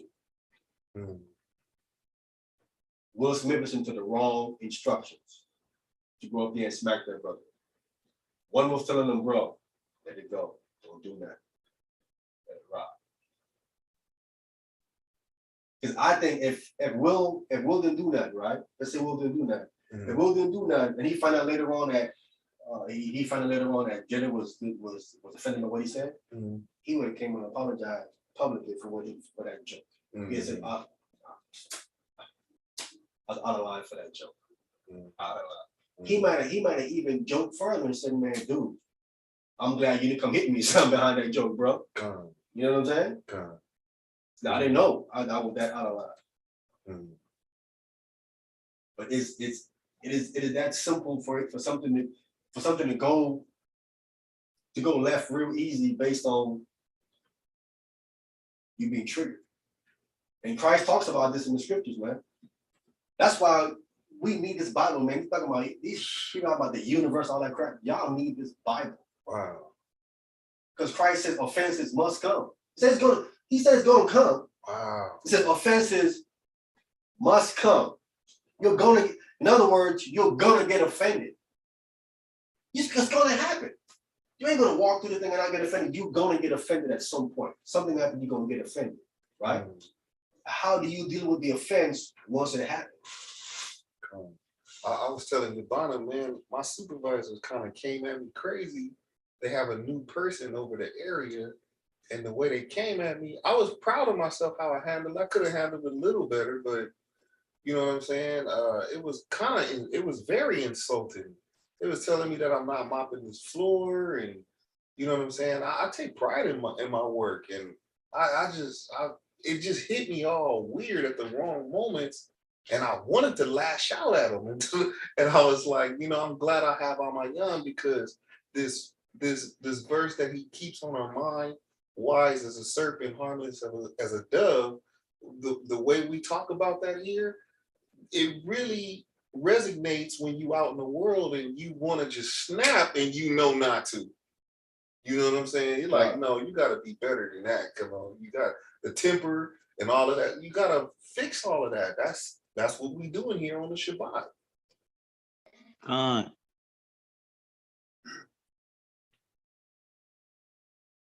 Yeah, but we need it, man. I mean, it's gonna happen, bro. You know what I'm saying? Some people think that you're gonna go through life and not get offended. You're gonna get offended. It's gonna happen. So how do you deal with it when it does? Man, this is so beautiful what y'all brothers talking about tonight. Yo, you know what, Messiah, he was shamed. You know what I mean? How they was beating him. He could have done anything. So I'm thinking like a situation this brother got put in. It's like, yo, I'm in front of millions of people. I'm getting an award, and this dude talking about my wife. That's shameful, but in God's eyes, it's like, yo, you killed the flesh, and you know what I'm saying? I'll be glorified. You know what I mean? But I'm saying, like, if we put in a situation like that, you know what I mean? We supposed to act different. That's what I'm getting out of this tonight. No matter how much it seems like it embarrasses our flesh, because we looking at people like, yo, they're gonna be laughing at me, but none of that stuff matter. We got to stay in character. That's what I'm getting from tonight. It's gonna happen, bro. Can we get Luke 17 real quick? Con, did you want to finish these last two verses off? Con. Okay, let me finish these last two verses off. Romans chapter 7, verse 24. O wretched man that I am, who shall deliver me from the body of this death? Verse 25. I thank God through Jesus Christ our Lord. So then, with the mind, I myself serve the law of God, but with the flesh, the law of sin. Come. So with the mind, you serve the law of the Most High God, but through the spirit, right? Spiritual mind. That's where you're feeding yourself. With the flesh, the law of sin. You don't want to act carnally, right? Luke chapter 17.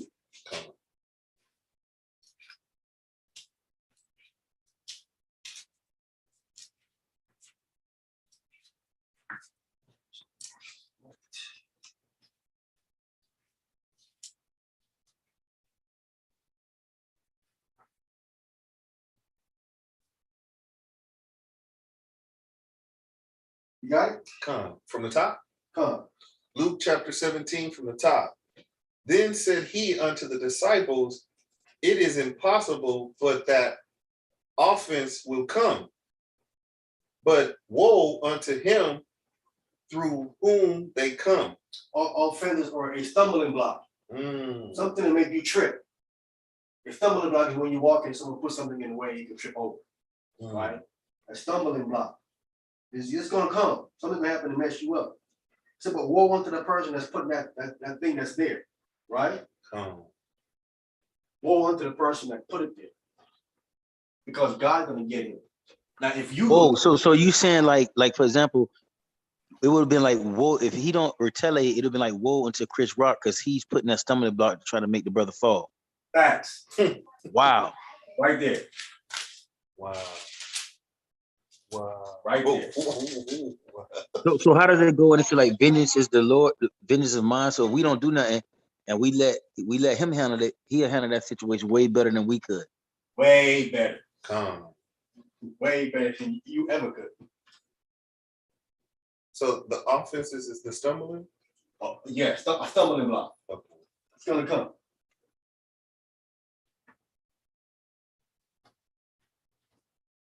The Messiah said it is impossible, but that offenses will come. It's gonna happen. People are gonna put things in your way to throw you off course, to throw you off track. That comes in all different do you think they know they're doing it on purpose? Do you think they know they're doing it on purpose? Or are they just being used by Satan? Or they, you know what I mean? Do you think they know they're trying to put a stumbling block in front of you to make you spaz out? Both. Sometimes they do, sometimes they don't. But again, it all depends how you handle it on both situations. What do they do? What do they don't? Right? Now you might flip out if you think that they don't. I mean, if you think that they do, not if they don't, if they do, you're gonna get even more crazy because you feel that they do it on purpose. So you're gonna flip out. And if you feel that they don't, then you might have a little bit of more leniency to it. Right? So, but in any situation, you gotta leave it to the Most High. Whether it's deliberately or whether it's not. You gotta let it go. Man, you gotta find a way to get this lesson to Will, man. He gotta hear this. Man, this He do need to hear this. He do need to hear this. Man, Will. Oh, man. He do need to hear it. Go ahead. Verse 2. It were better for him that a milestone were hang about his neck and cast into the sea than that he should offend one of these little ones. See that? That person that's putting that stumbling block on the fence, maybe put a big stone on his neck and cast him into the ocean. He's gonna drown. He's gonna die. It's coming. And you to offend one of these little ones. One is trying to do the right thing, one is believing how much she actually has shot. Clearly, right? Go ahead. Verse 3. Take heed to yourself. Take heed, that's why I said take heed to yourself. Go ahead. If thy brother trespass against thee, rebuke him. And if he repents, forgive him. So if what Chris Rock had done, right? If Will Smith would have said, bro, you on the line for that. Come on, Chris, you on the line for that. That was wrong. Right? Chris Rock would have responded and said, you're right, bro. I was wrong for that. He rebuked him. You're wrong what you did.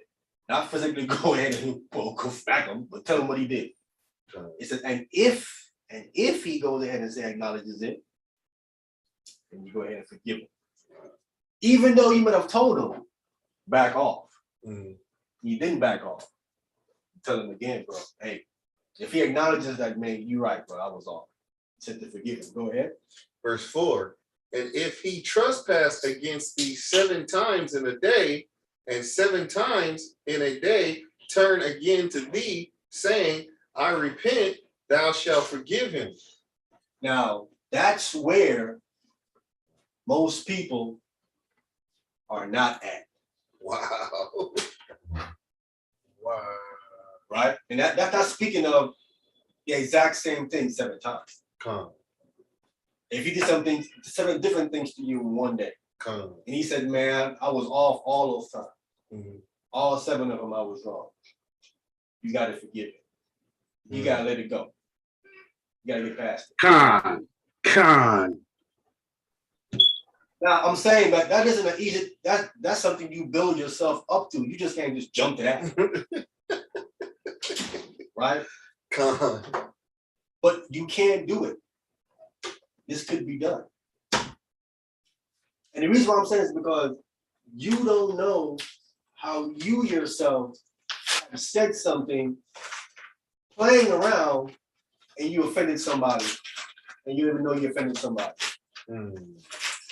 I'm telling you, you have said something jokingly to somebody and you offended them and you didn't know you offended them. Now, Yeah, but I mean, even the Bible promotes not joking. say again? I said even the Bible promotes not joking. Well, it says Jeffrey or not jesting. I mean, it's jesting, joking. I mean, it's Yeah, but it specified the kind of joking unbecoming the joke. Meaning you're crossing personal lines with what you're saying. You can joke, but you can't cross personal lines. Like back in the school when we was coming up and the brothers were joking, even with the brother Shalash and them, they joke all the time. Every night they would joke. And I tell us that, bro, keep all the mamas out of it, the fathers, the children, keep it between just y'all two. Don't get personal with anybody's mamas and wives and children, anybody that got any kind of ailment. Don't talk about those things. Yeah. Y'all keep it between just y'all two. Yo, isn't it a sin to be a jester anyways? That we shouldn't be a jester? No, you can. It depends what you're joking about. It depends what you're joking about. But then sometimes it's a little bit too far. You can't do that according to the scripture. That's what the scriptures call unseemly. Going too far is targeting on the unseemly joke. Right? That's why I also say to comedians, they gotta step their game up. Right? They gotta step their game up and get back into joking and stop being personal with people. Right? Stop doing that. Stop getting personal with people. If you know these personal things can hurt someone's feelings, right? Stop doing that. Well, you may have to pick people out. Yeah, stuff like that. Like stop doing that. But they say, well, it's part of the show. Yeah, but it's part of the show, but you understand you are offending people. I didn't come to pay to see you offend me. I didn't come to do that. Right? I didn't come here to be part of the show. In other words, I didn't pay money to be part of the show. I came to see the show, not be a part of. If I'm part of the show, I need to get paid. Right or wrong? I need to get paid. If you're gonna use me as part of the joke, I need to get some money then. Otherwise, tell your jokes, bro, leave me out of it. Step y'all game up. Ooh, and in Nutty Professor with Jada Pinkett and Buddy Love and Chris Rock, they all doing that joke scene right there. That was Dave Chappelle. Oh yeah, you're right. That is Dave Chappelle. Hey, yeah, you're right. You're right. Brother, I remember the days when comedians used to come on and have a joke. They had a material, and the material was not about the money in the audience. It was about whatever the material was, and it was funny, and as what it was, something about your life, what you went through. It was about you, your experience in it. And don't take nobody in the audience or talk about that person. I didn't do none of that. I think that came from the improv though. When they ran out of material, That's then what they started right. bagging on it, and now they think that that's really joking. Yeah. I mean, some of it is, but there's people that can take a joke. Some people that can't take a joke. Right? And you being a comedian, you think, well, that's my job. No, it is not. Your job is not to offend people. Not your job to offend people. Right? Your job is to make people laugh. If you offend someone, then you're not doing your job at that point. You're not being funny. Right? That's a step y'all game up too.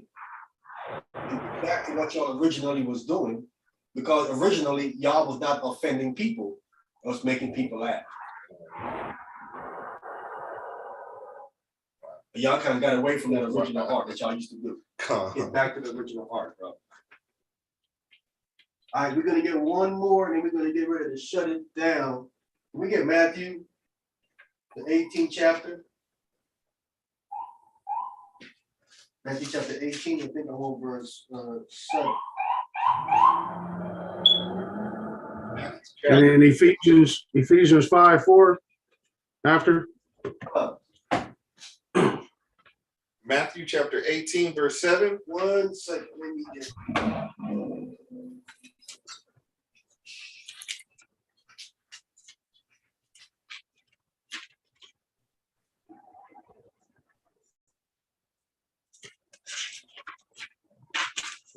Verse 1.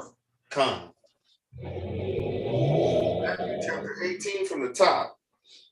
At the same time came the disciples unto Jesus, saying, who is the greatest in the kingdom of heaven? Who is the greatest of them all?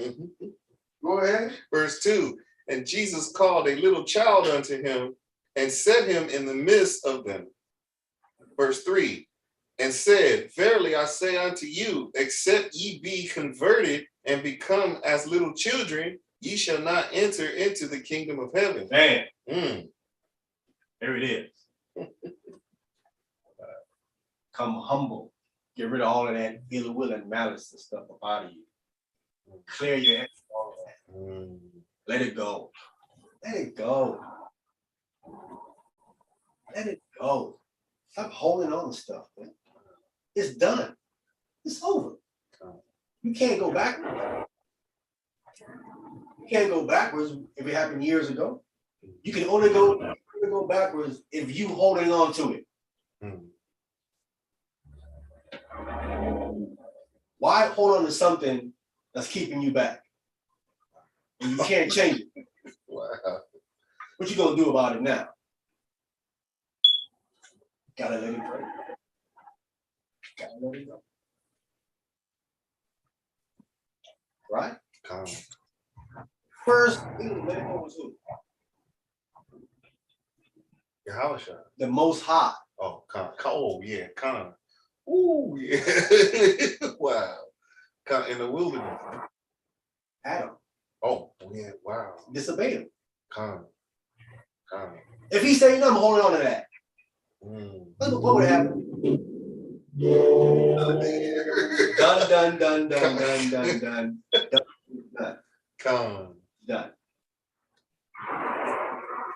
Done. The book tells you the Most High, all right, let it go. All right.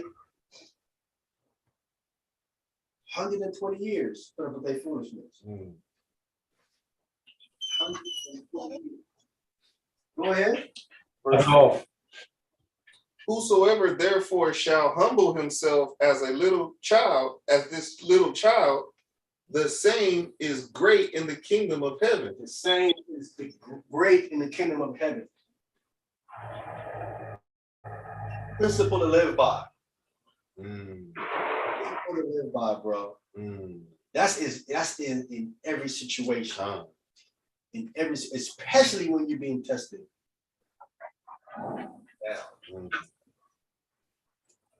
Listen, there ain't nothing better, bro, when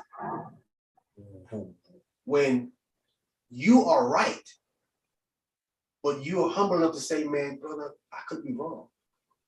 You know you're right. What you say, I know I'm right, but you still going a level lower just to say, because you're not trying to have no confrontation.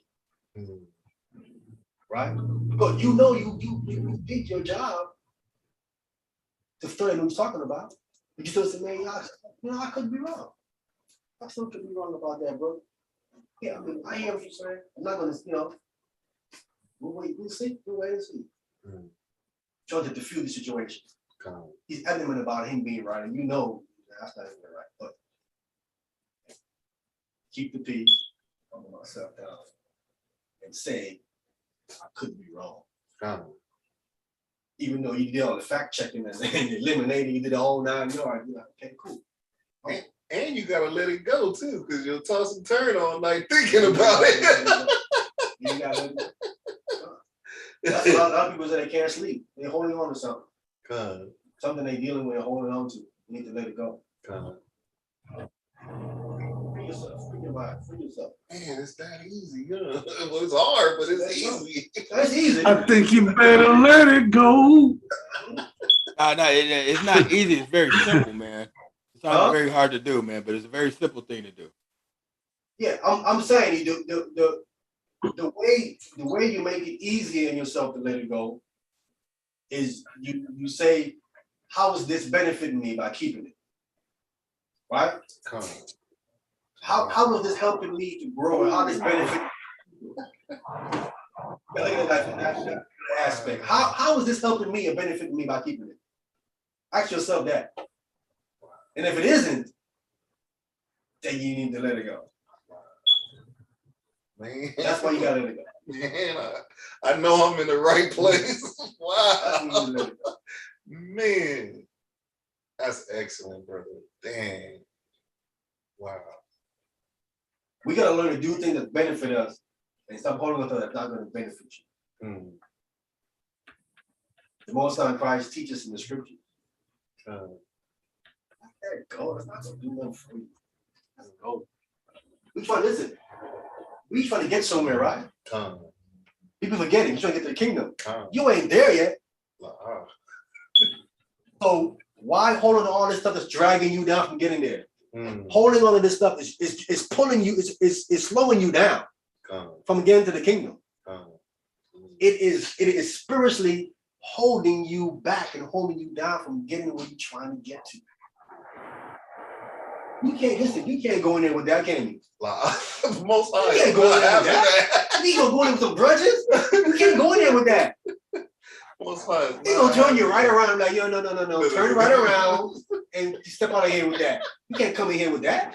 You gonna be little children. Yeah, you can't come in here with that. Come in here with that. No, not here. That lake down here. Yeah, got a place for you. You can take that down there. Wow, that's excellent. Excellent. Verse 6. But whoso shall offend one of these little ones which believe in me, it would be better for him that a milestone were hanged about his neck, and that he were drowned in the sea. Yeah, go ahead. Verse 7. Woe unto the world because of offenses, for it must need be that offenses come, but woe to that man by whom the offenses coming. Yeah. Woe to the world of offenses, but it must be that. Listen, you're gonna get offended. There's gonna be stumbling blocks put in front of you. It's going to happen. In this walk, it's going to happen to you. How do you deal with it when it comes your way? That's the true test. That's why the text says, for many are called, but few chosen. Wow. This is one of the tests right here. Wow. If you're going to be one of them that's chosen or just stay at call.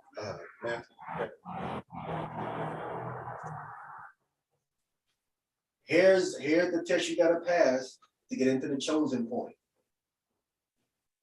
When you get offended, what you going to do? Right.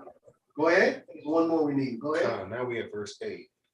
Wherefore, if thy hand or thy foot offend thee, cut them off and cast them from thee. It is better for thee to enter into life halt or maimed, rather than having 2 hands or 2 feet and be cast into the everlasting fire. Right. So that means anything that's holding you back from getting in, you got to get rid of it. That's the imagery of anything that's holding you back. Whatever is holding you back, get rid of it. Put that off. He's holding. Go ahead.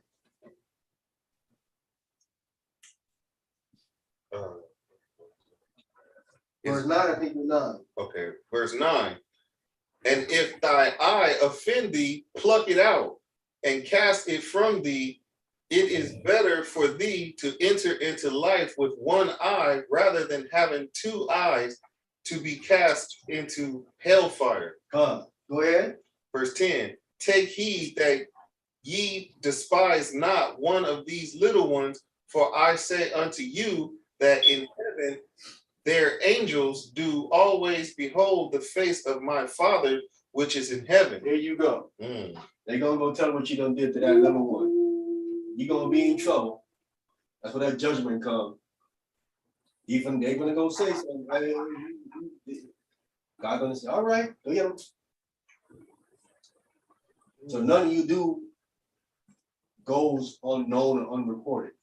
Their angel gonna go report it. What you did to them.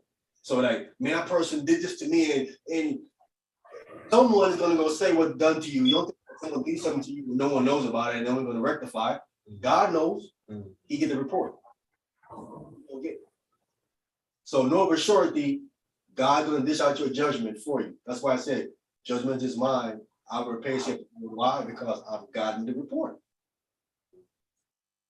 I got the feedback. What happened to you? You ain't even gotta say nothing to me about it. I got the report. You ain't gonna tell me You already. ain't gotta say No. nothing. The report came to me what happened. I know what happened. Wow. Boom, pushing the judgment out. They're gonna let people go down there and handle their business. Let them get the point. Right? The last verse. Verse 11. For the Son of Man is come to save that which was lost. That's what the Messiah is here for. Right? He's come to come get us.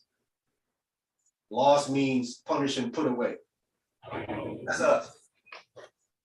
Come to get one that has been lost, punished and put away. He's giving us game right here in these verses. This is information on how to get into the kingdom, what he's saying here, and people are being missing it and just reading over it. He's telling you how to get in right here. What long suffering? This is how you get in. Wow. Wow. When he gonna say, man, I was telling you how to get in, I wasn't listening. I told you right there how to get in. I didn't know lost meant punished and put away. Wow. Punished and put away. Wow. By all means, fact check it if you need to. All right, let's get to our war verse 1 in Ephesians. The other two didn't come on, the cousin didn't come on today. Nah, I just texted him. He's dealing with his daughter. He's by himself at the house. Hey, cousin War, you want Ephesians 1 again out? Ephesians 5:3. You see?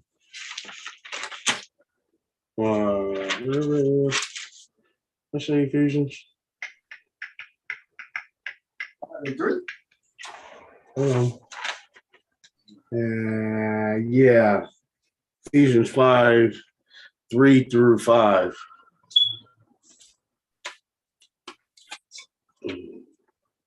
You want to read these, Tazawal? Yeah, I gotta get back to it. Give me 1 second. All right. Ouch. The emphasis is on 4. Ephesians chapter 5, verse 3.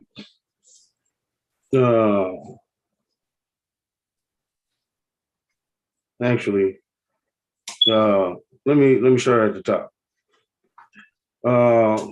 Be ye therefore followers of God as dear children.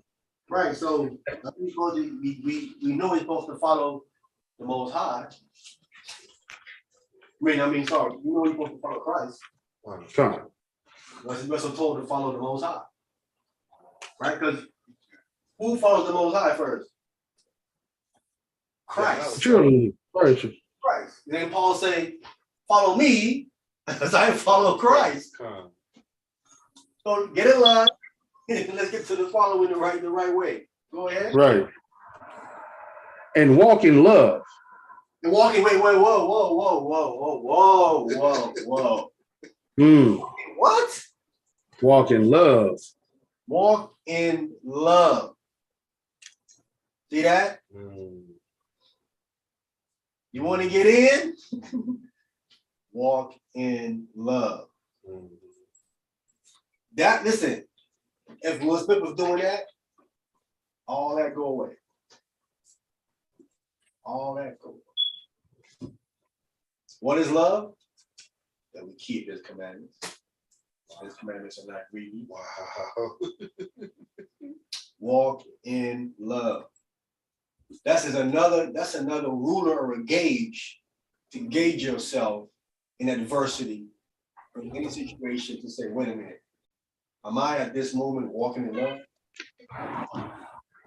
So to answer the Tina Turner question, when she said, what does love have to do with it? Everything. Every time.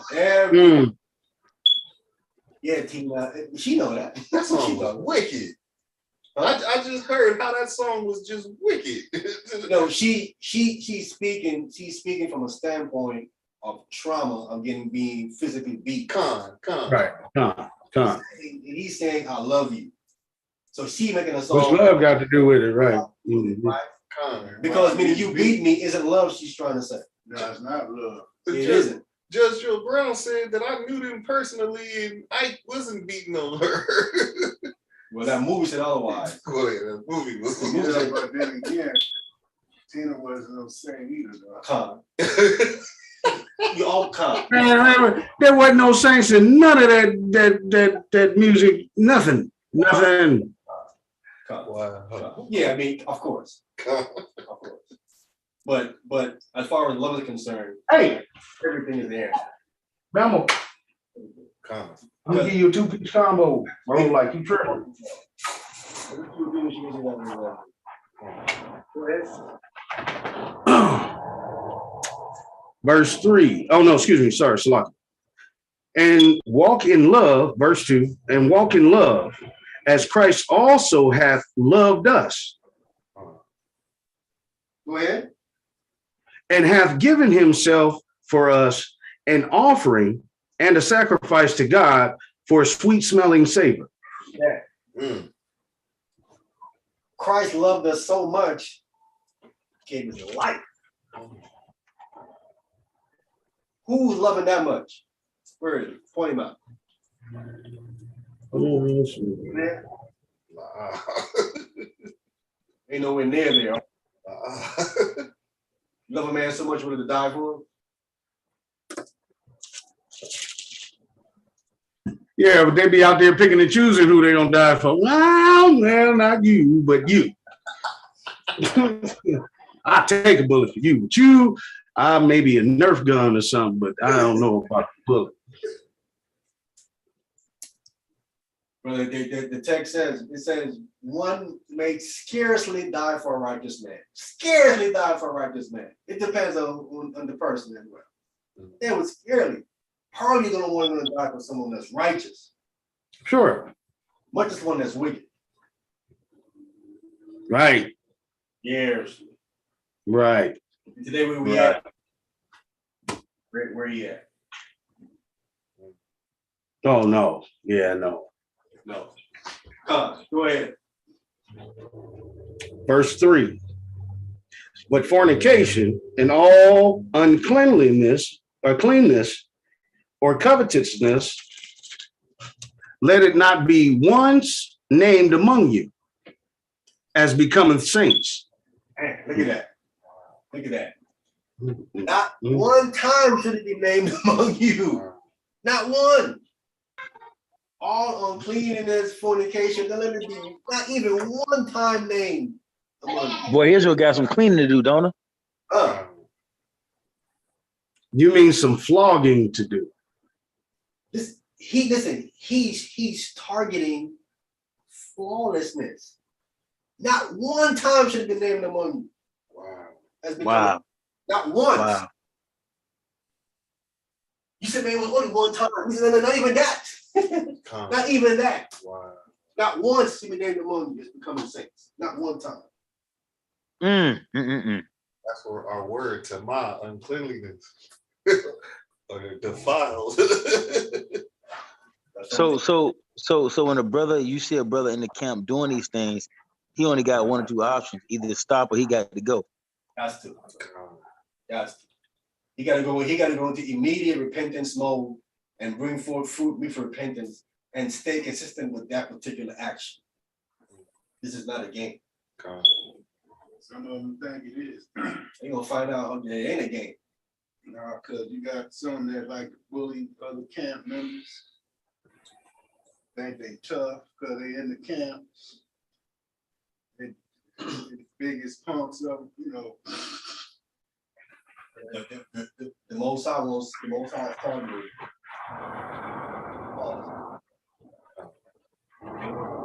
Can't get to that particular point, but you can.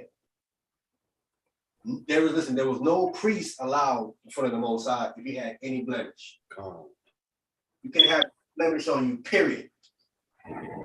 So whatever is wrong with you physically, you couldn't even go in the temple. That's just on the physical plane. Think about a spiritual plane. You need you, if he's requiring your physical to be all together, definitely requiring your spiritual to be all together. And that's why we're striving to be Hamashiach, trying to equal him, to become into the fullness of him. Where the fullness of coming into Christ, you're willing to go that far, even if it costs your life. That's how far you're willing to go. I don't know what it costs you. All right, go ahead. Verse 4.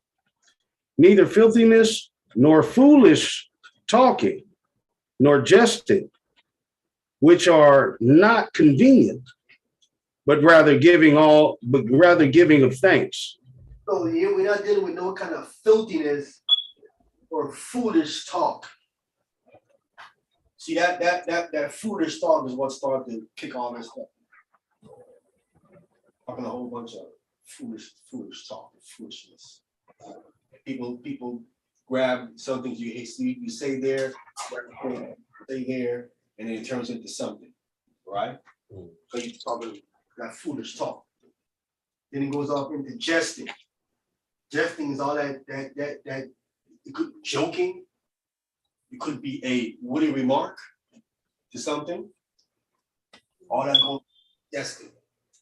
You're being slick with your response. You're trying to be hurtful or taunting. Go into that too as well, right? Playing around or teasing somebody goes off into that. But it says jesting, right? It says jesting, which is not convenient. You're going to a certain level of something that's not going to be offensive. With the joking, with the remark and stuff like that. Now you're going into something. Off into the, now you're the person that's causing the offense. Mm-hmm.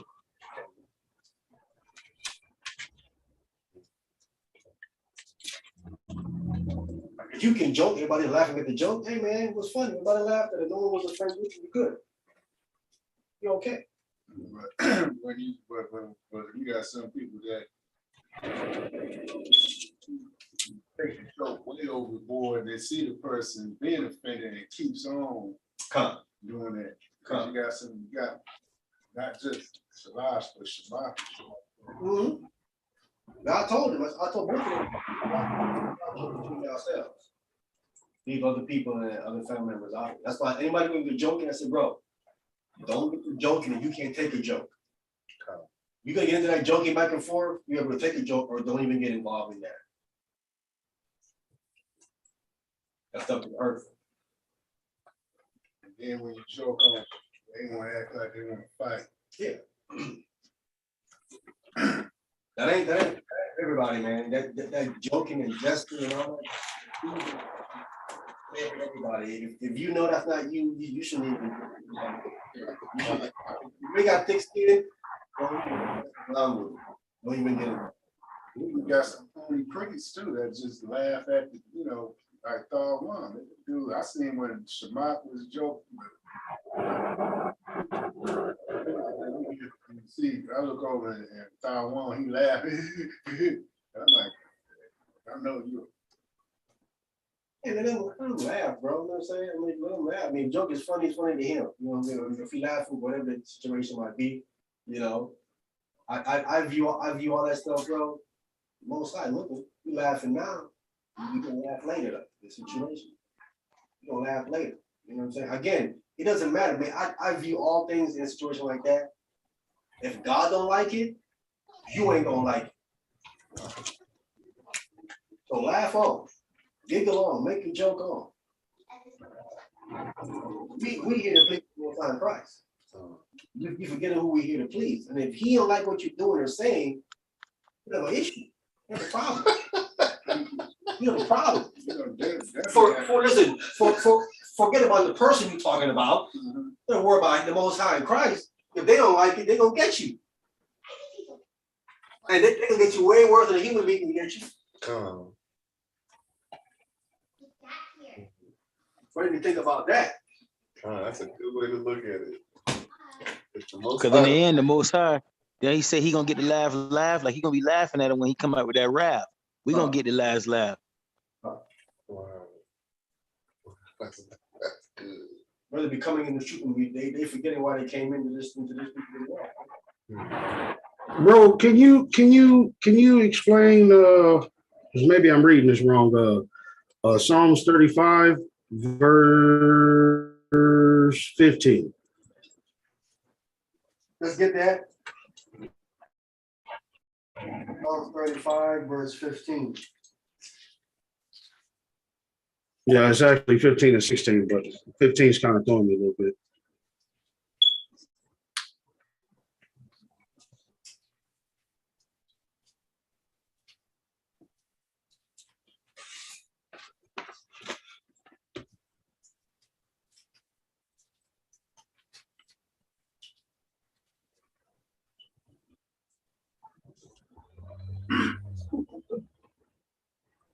Okay, who got that? I got it. She said Psalm 35, verse 15 and 16. And 16. Psalms chapter 35 and verse 15. But in adversities, they rejoice. Right. So when I'm going through it, they happy. They rejoicing. Right.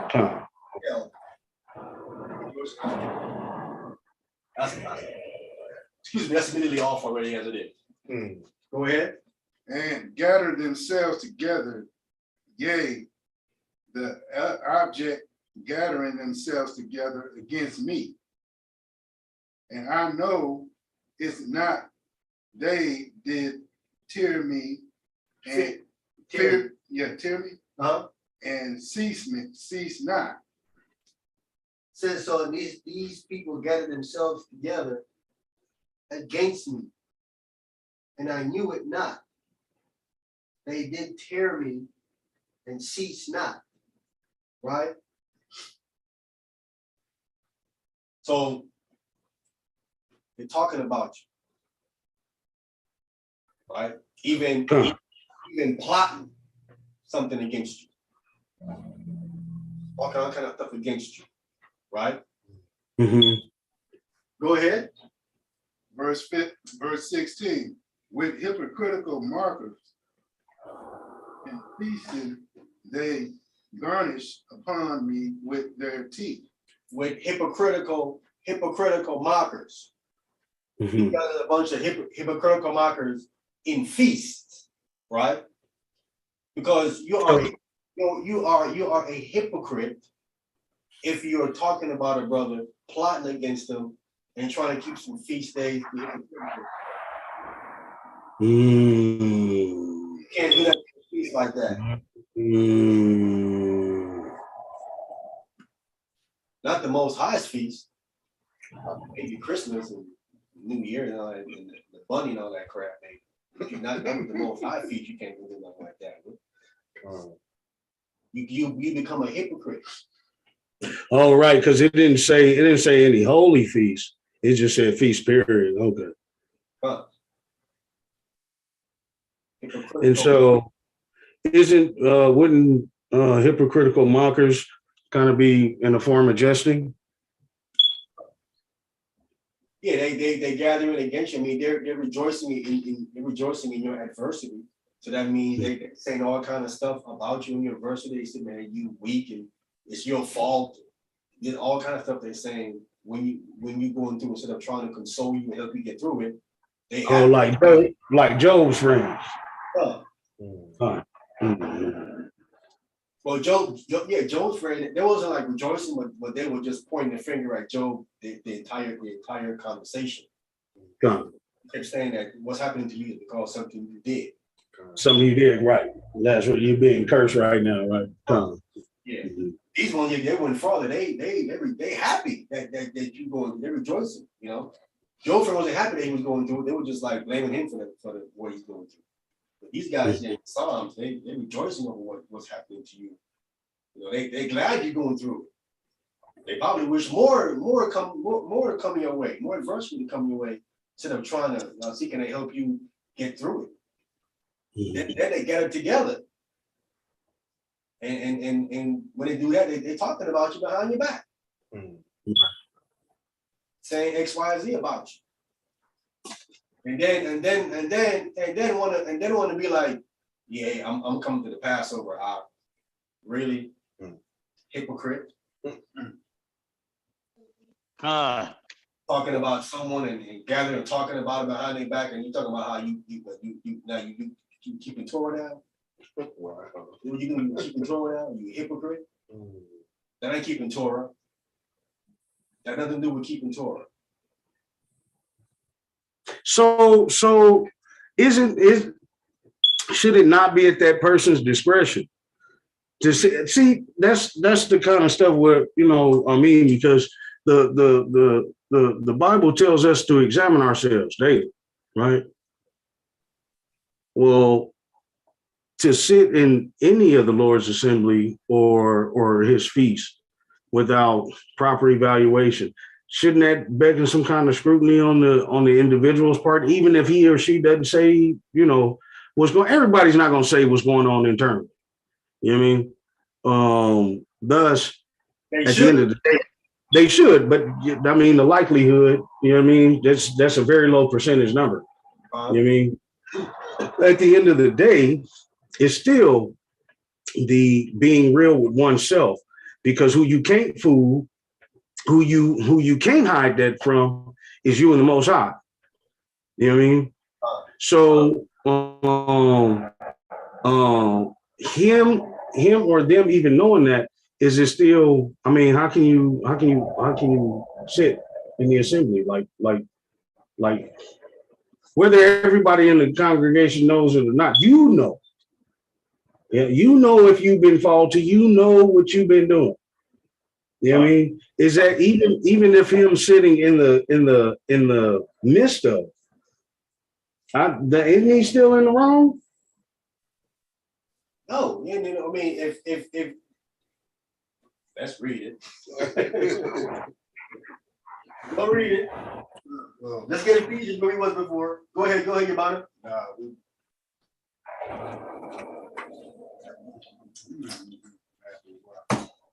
Let's get Ephesians chapter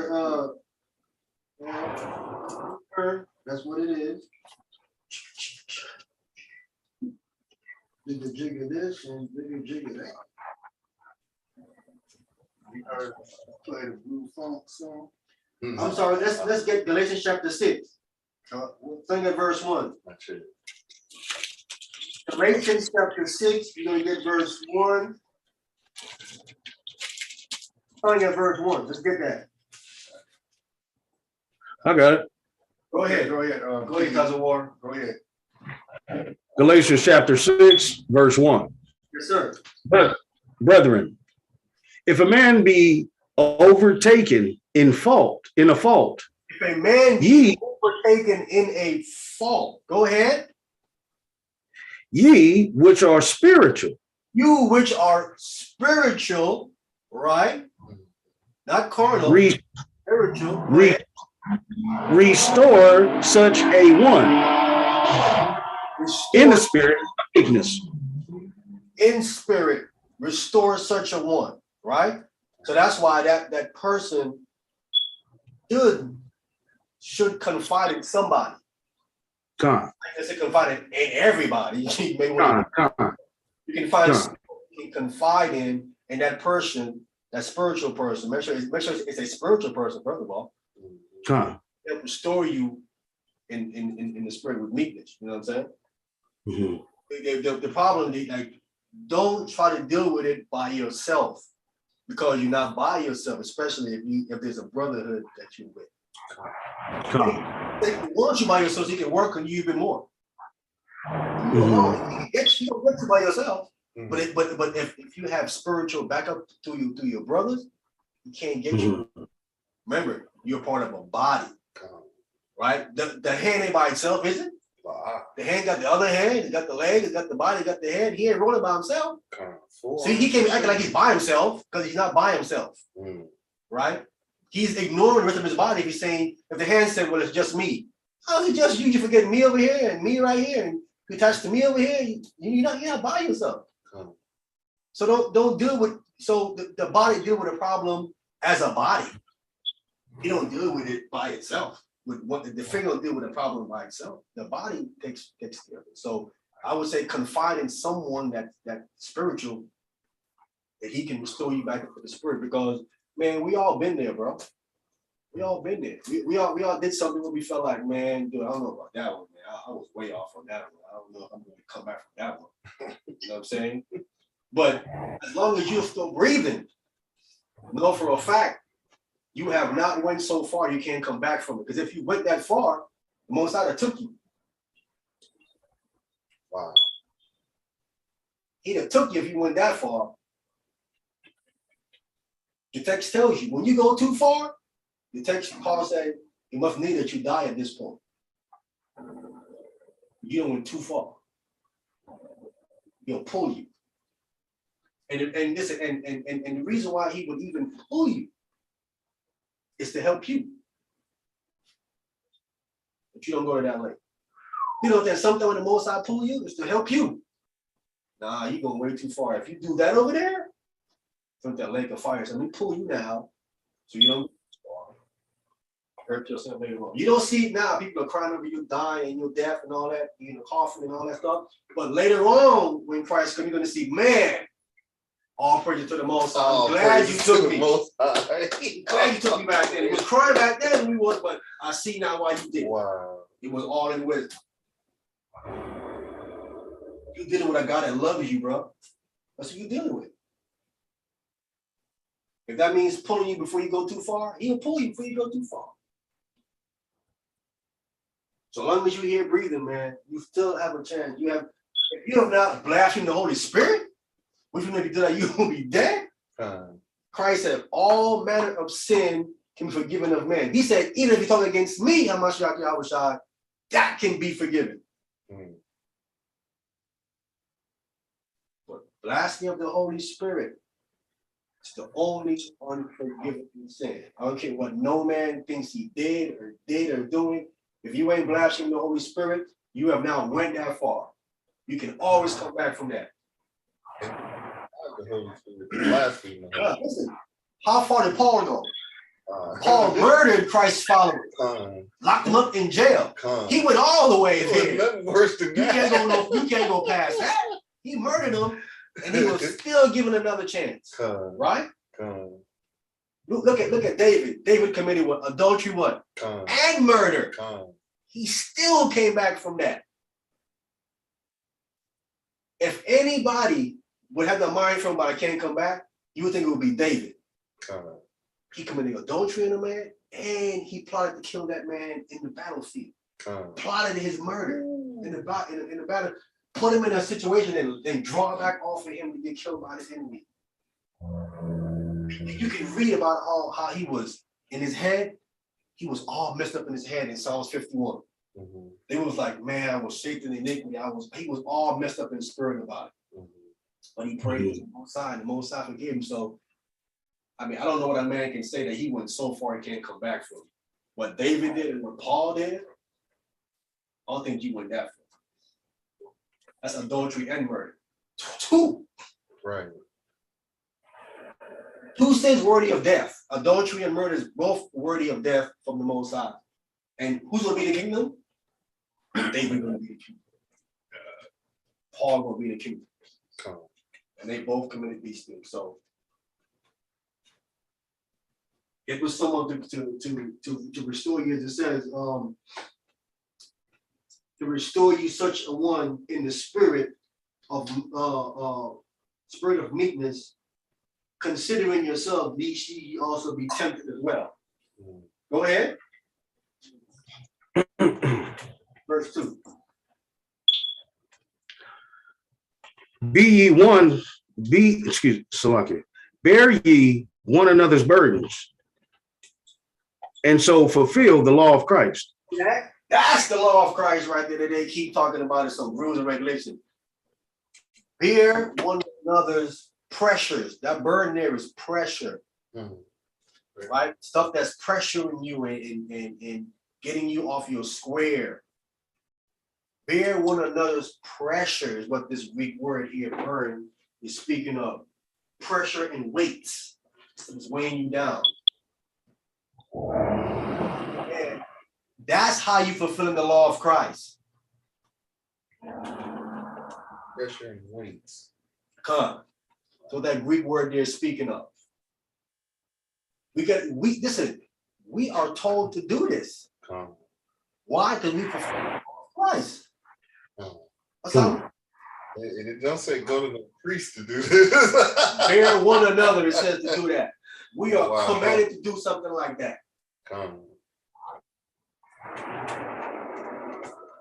But again, it's up to the individual to have that weight and pressure to have someone to come to speak to someone so they can come help them with that particular pressure or weight. Because if you don't know, then you don't know. You're not going to assume that the person got to be able to confide in you and whoever he confides in to help them bear that pressure. You know what I'm saying? But by no means to any individual thing, I went so far, I can't come back from it. Right? Listen, that mentality, that's Satan. He wants you to think that. Right? That mentality is death. Right? Our mentality is life. We're not on death, we're on life. You know what I'm saying? We on life. So we should never have a mentality of death. And we're talking about the Most High Christ. The Most High Christ is always about life. They have no death time. They're not on that. It's the you have to win the war in your head. You can never let a mentality of death rule in your head that I'm gonna die. No. I'm gonna live. Keep that in your head. No, I'm gonna live. Right? The brother Antonio always say, when you pray, believe. Believe your prayer. Believe. I'm gonna live. You gotta believe that. You gotta believe that. You gotta have faith in that. Without that, it says you can't please the Most High. I said without faith, it's impossible to please the Most High. You gotta first believe. Listen, the Most High can bring you back from whatever. Name one thing He can't bring you back from. Name it. Which one? What God can bring you back from? But you gotta first believe. The individual has to believe it in order for alteration and change to take place. But he has to get rid of that mentality of death out of his head. Get rid of that. No. Get rid of that. Right? That's got to go. And life got to come in. Because if you have that mentality of death inside of you, you're not going to have that faith inside of you. They don't coincide. Faith and death don't coincide. One of them got to go. And the death mentality has to go because we're not about that. We're about life. I tell you, I despise even going by a graveyard. I despise that place over there. Can't stand that place. Can't stand it. I mean, like I told But I you, know I gotta go there, but I despise that place, bro. Cause I'm about life, bro. I ain't about that death stuff. Like when you talking all that, I'm like, dude, why y'all in that death stuff, bro? Talk about life. Get out and stop talking about death all the time. You wanna hear all man, I that love nonsense. you. Now, I love you to death. Nonsense, right? Let me go I mean, there. I'm like, dude, man, why? I love you to life. That's That's my head. That's what I always said in my head. I love you to life. I love you to death. What kind of crap is that? You're gonna love a dead person. You mean you love? That's almost like necrophiliac. that's kind of the dumb thinking where you would do something for that person to cause you harm, bro. Yeah, that's not You what mean that necrophiliac? Right. is. Yeah. No, but it's the mentality has to be life. Calm. The mentality has to consistently be life. If your mentality is consistently life, then that mentality translates into your action. Right? It translates into your action, but it has to start in your head. Life, I'm about life. Christ says, I'm the what? The way of life. That's what he said. That's what we all about. It doesn't matter what Christ's gonna pull, he can get you out of it because he's the way, the truth, and the life. Yeah, man, for any brother that's going through anything, brother, I'm here, we here. I want to be clear. Anybody that's on here going through whatever y'all going through, whatever it is, I don't know. But I'm here personally, you know what I'm saying? Like people have told me stuff, but that's not even here today. People have told me stuff to say, yo, I'm young. Don't repeat this to anybody. That person is dead and gone already. And I still have not said anything to anybody about it. I can hold water. I'll take this with me. I ain't gotta say nothing to nobody. I ain't gonna bust me if I gotta say something to somebody. People told me stuff to this day that I never told anybody. Never. And they ain't never gonna hear it. I'm gonna die with that. I understand certain people want thing to be confidentiality. They want to be able to trust you. This if I tell you this, you won't go no farther than me and you. It ain't gonna go no farther than me, because I understand that. I understand the importance of privacy. Right? Me being a leader and a teacher, I understand that aspect. I have to have the aspect where people are gonna come to me and confide in me and things, and I can repeat it. Even if we fall out later on, I still can't say nothing about it. Because I'm giving you my word. And I know if I violate my word, who gonna get me? Most High. Immediately. Listen, I'm afraid of him more than I'm afraid of you. That's why the Bible said, fear God, keep his commandments. If you fear God, then you're not going to violate your word because you know who's going to get you. And I don't care how much we fall out, brother. I'm not going to violate my word because I ain't trying to go to that lake. It ain't that serious to me to violate my word to you to go to a lake of fire. To say something that you told me in confidence and go to lake of fire, I'm crazy? Nah, I'm going to die with that, bro. I'm going to die with that. That ain't risk. That ain't worth my soul's salvation. It ain't worth it, period. I don't get down like that anyway. To me, it's not that serious, bro. We can fall out, whatever. I'm like, whatever. Okay, cool, we did. We fall out, blah, blah, blah, blah, blah, blah. So you have to say, once we talked about it, I'm done, I'm past it, brother. I'm not holding on to nothing because I'm trying to get somewhere. All baggage is weight. I'm letting all that go because I don't need to slow me down. I'm trying to get there. I don't know about y'all. I'm getting there. I didn't leave that world and loop. I don't know about anybody. I did not leave that world to not get in. I don't know about anybody else. Not me. No, not me. I'm wasting my time in here. Come in here for a few years and go back out in that world. No, sir. No, sir. Not me. Time for that. I've been in here too long. For me, it's too late, bro. I can't turn around right now. It's too late for me to turn around. We said God told me already. He said, the minute you turn around, you're gonna drop dead. Then you know right now. The minute you turn around, you're done. I know already. Ain't no turning around for me. I'm locked in. I'm done. This is my course I'm on. This is it. Yes, sir. All right. With that, if there's no other questions, maybe get ready to shut it down. Thank you, brothers, for coming on. Yeah, as usual. Bless you, brothers, for coming on. Like always. Tazawar, I don't know if you're still coming, but if you are, let me know. Let us by next week Shabbat out, so I can we because right now we up to about almost 30 people. we up to like 30 people, I think, right now. So if you come in, let me know because we about to get the food and everything by next Shabbat. All right, we up to like 30 people. There's probably more coming. I don't know. So if you're still coming, by all means, let me know. You know what I'm saying? Good. Come. If you are coming, you know what we like to bring. He can't. He got to make. I'm 11 though. If he, Then you have vegetarian cornbread. you tell me, Yeah. they do Mhm. They got vegetarian cornbread mix. without no yeast in it. I'll find out. Yeah, send me a picture. Cause I wouldn't mess with no cornbread till after. Okay. Facts. You better be in the safe side. You get in the safe side. That's right. Al. Yeah, sitting there yelling, have me in there yelling at the oven. You better not raise up. You better not raise up in here. Tell you what, when I go to the store, I read the ingredients. God, this Jeffrey got a cornbread mix that's vegetarian. And that doesn't mean that You said Jiffy, dude? Yeah, Jiffy, I use it myself. I'll send you a picture of it. That's what we use.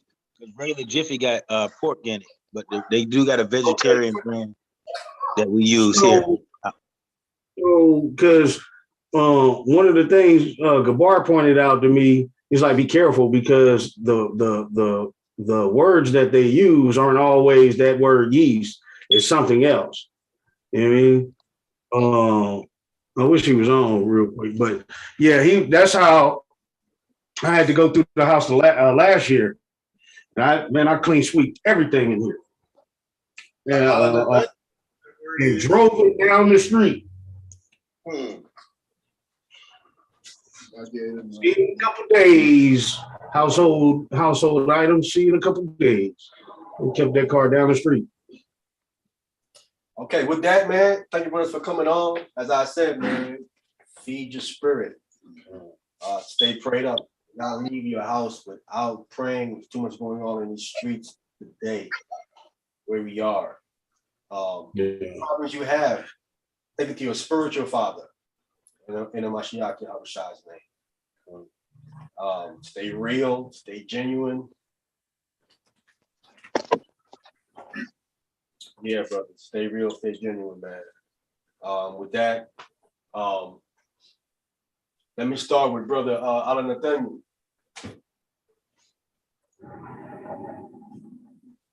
Yeah, first of all, I want to give all thanks and praises to Yahweh and his son Yahushua Jesus Christ in English. I want to thank you, brothers, for allowing me to be on, and thank you, brothers, for coming on. Yeah, real quick. Yeah. My sister came over today, man. She said she was gonna come to the Passover. So you add one more to that. Oh wow! See, there we go. 31. I'll tell you, it's grown. We was at 31 now, bro. You gotta get ready to take some pictures now. This getting Yeah. big. So all praises for that.